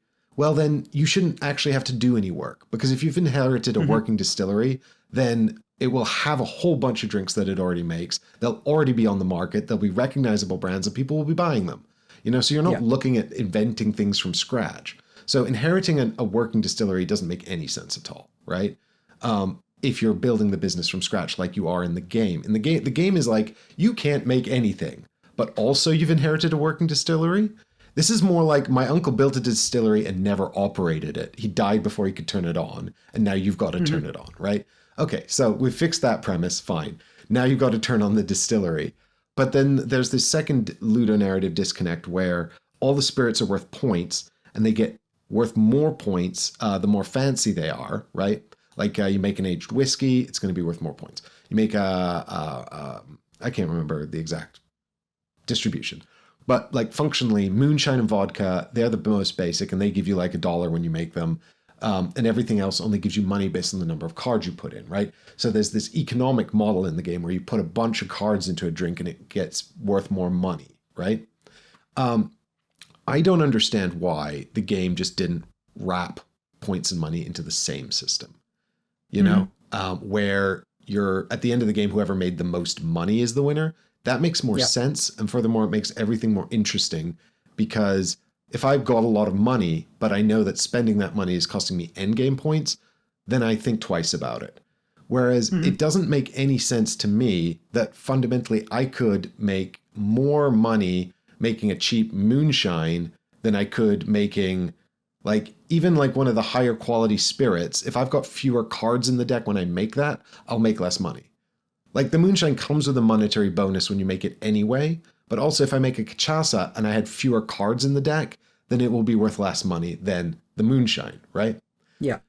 And, you know, in real life, there's not a direct correlation, right? Like in real life, the way it works is it's either volume or premium, and that's where your two big value targets are, right? So you make like a moonshine or a gin or a vodka, which are the simplest ones to make, and you make a ton of it, and that's how you make money. Or you make a very marketable product like the buzz balls we've been seeing in everywhere. You know, that's literally made by one of the companies my family works for. But you know, it's a liquor. It's actually a pre-made cocktail in a plastic ball. Yeah. But it's gone gangbusters and everyone's buying them. Makes a lot of money. The other thing they make is you know, blended whiskeys. You know, and these are not even that good whiskey necessarily, but because they're a hyper premium product, they make limited runs of them. You know, it's just like Secret Lair for Magic cards, but with booze. Yeah. You know, and that's a big earner too. So there are all these sort of existing models for making money from booze, and none of them are really modeled in this game at all about running a distillery. And then like that would be so interesting, and there could be all these different strategic paths you're making. One of the big challenges new distilleries face is if they want to make an aged drink, they need some bupkis drink to make to tide them over, to make money and tide them over. And the game sort of models that a little bit. But then when you finally deliver on the premium whiskey that you've been aging, you get a ton of points, but not really very much money. And that doesn't make any sense, right? Like you should get a ton of money if it's a really good premium whiskey. And then, you know, there's this business about the flavor notes, where again, it's like just random sort of fluff, but actually that's hugely important, you know, to the way that those products are marketed and sold and successful. So I don't know necessarily why they abstracted points into something that has nothing to do with the business you're trying to run, and why they abstracted successful drinks into abstract points, and separated them from the economy of the game, which should be all about making good selling products, right? So it doesn't make any sense to me, that part. And I think if you just made money, the points, it would have made everything it'd be simpler, it'd make more sense, it'd make tighter, you could work it into the market. So like when you're buying cards and stuff, like you're thinking, oh gosh, is this going to ramp me in a way that's going to make back the points I'm spending on it? That would be interesting. And then the market doesn't need to churn so fast. You could have some fixed cards or something, because the decision space is more difficult, whereas oftentimes in the market as it exists at the moment, particularly with the distillery upgrades, I'm thinking, I don't even have the money for that. Or, I've just got all this other stuff to spend money on anyway. What's the point? Because the economy is so tight. So I'm talking about making it more generous, but also making it more difficult or to justify spending the money or more painful to spend it. And just the final thing I'll say, is that the world is a really interesting place for marketing drinks. There are areas of the world where they don't have gin. They can't make gin for some reason, or for certain areas, like it was illegal, for religious reasons. They don't drink, or they don't drink certain kinds of things. And so understanding these markets and where there are new market opportunities and how you can get into those, or maybe make a distillery somewhere. Humidity is a huge factor. In certain places, they just can't make certain drinks because of the climate. Those are all really interesting things we could have modeled in an expansion where you're expanding across the world into emerging markets. You're trying to break in by coming up with new technology or a new methodology to get in.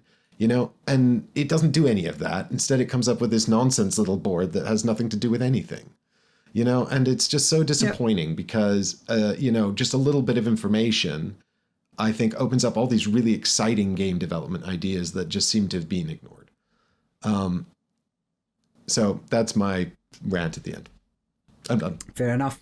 I mean, I can address some of the points. So looking at the rule book there for Distilled, you inherit an abandoned distillery. Abandoned. So, it's only mentioned literally within the first sentence of the fluff. Yeah. You've inherited an abandoned distillery from a distant relative.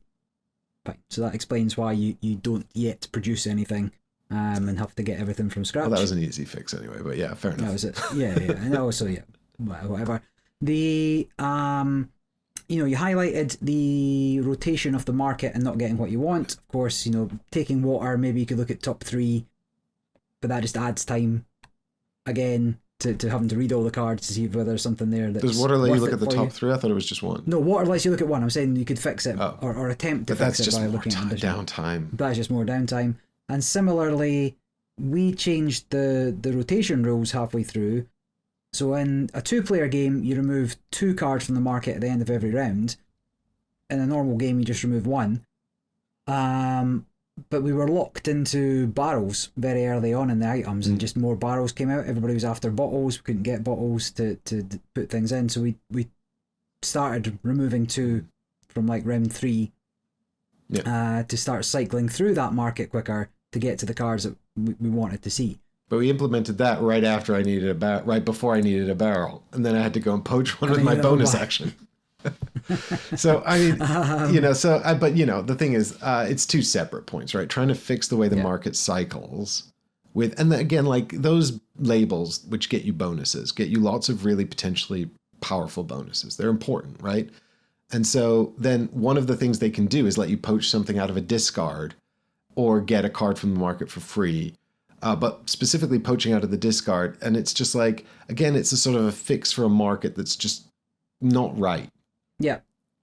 When you talk about the Ludo narrative disconnect, like there is all games to some degree about something are an abstraction. And like every game we've talked about has that abstraction. I think, doing it all as money would work, but it would be a heavy rebalance to the markets.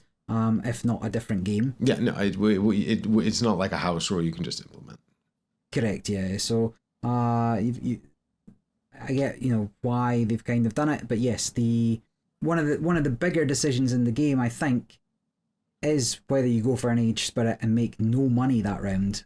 Are you in a position where you're going to still be able to make something in the subsequent round? And with cocktails, with the possibility of having a second still, to make both an aged and something you can sell for money to keep you in the game for the next one is possible, but obviously you're not really going to be doing that until possibly around 3 or 4 still. But yes, there is a disconnect between you've made this really cool thing or this really nice drink and you're not making any money out of it. Well, and that's what I mean by a lot of, like, in real life, obviously I think you'd probably have capital investment. You'd be making the whiskeys first or simultaneously alongside something you could sell in the meantime, which is very often gin. That's why there's lots of different varieties of gin on the market. And we could get into, do they... Flavored vodka, juniper flavored vodka, you're telling me. Yeah, juniper flavored vodkas, exactly. There's, again, vodka very easy and quick to make. I mean, that's the key thing here, is quick to distill so that they can start a revenue stream right away to support, themselves while they're aging the whiskey, which, depending on what kind of whiskey it is, could take years and years and years. Sometimes, for a Scotch, it's a decade before you can sell it, really. Which is a huge upfront investment for something that's not going to start making any money for 10 years, and I think that's a really interesting decision space, right? And the game doesn't really model timeframes in that way or anything like that. No. It doesn't, I don't think it makes a big distinction between Scotch and bourbon, for example, which are incredibly different whiskeys. And we don't talk about Japanese whiskey or anything like that. And that would have been an interesting space for some expansion stuff. And again, like cocktails, selling to bars, what cocktails they're making. Like, if you can get a big bar to sort of use your spirit as their house spirit, like that can be a big deal. So, there's sort of celebrity interesting spirits. Sorry? The celebrity spirits, the Rocks tequila, the who else? Ryan Reynolds Aviation Gin. Those kind of things. I mean, there's lots of ways they could have gone with it. Right? And you'll notice celebrity spirits are very rarely aged because the celebrities want to make some money right now. So it's always a gin or a vodka or something.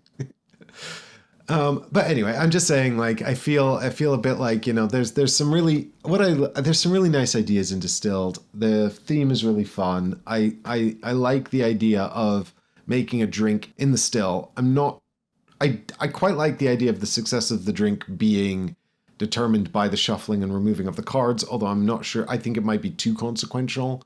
I mean, if you want to make something really razor edge and potentially run up moonshine or vodka or something, that's fine. But in real life, that's not really how it works. And I think there'd probably be interesting systems you could have employed that might have impacted sort of the quality. Like, we thought we were making a really premium product, but it's come out to be a more banal product. How do we shift on the marketing or something to still make some money off of this? That could have been interesting. So, given how many moving parts there are once you get the whole game on the table, I just feel like it's sort of a bit of a missed opportunity.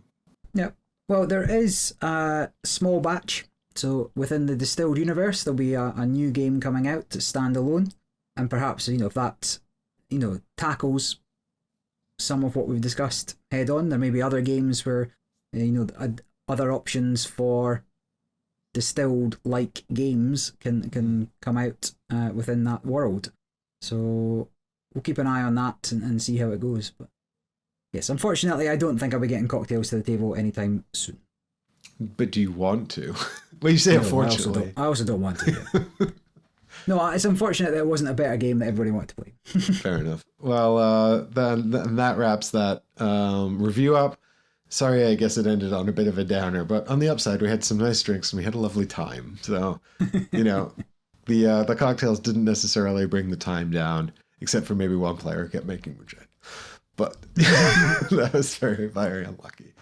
Anyway, thanks so much for joining us for this podcast. Thanks so much for joining me on the podcast, Barry, and for bringing the reviews and the plays. Anytime.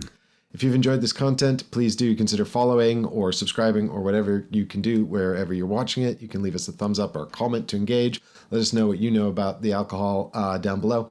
And, check us out on YouTube if you want to join me for some of those live stream gameplay stuff.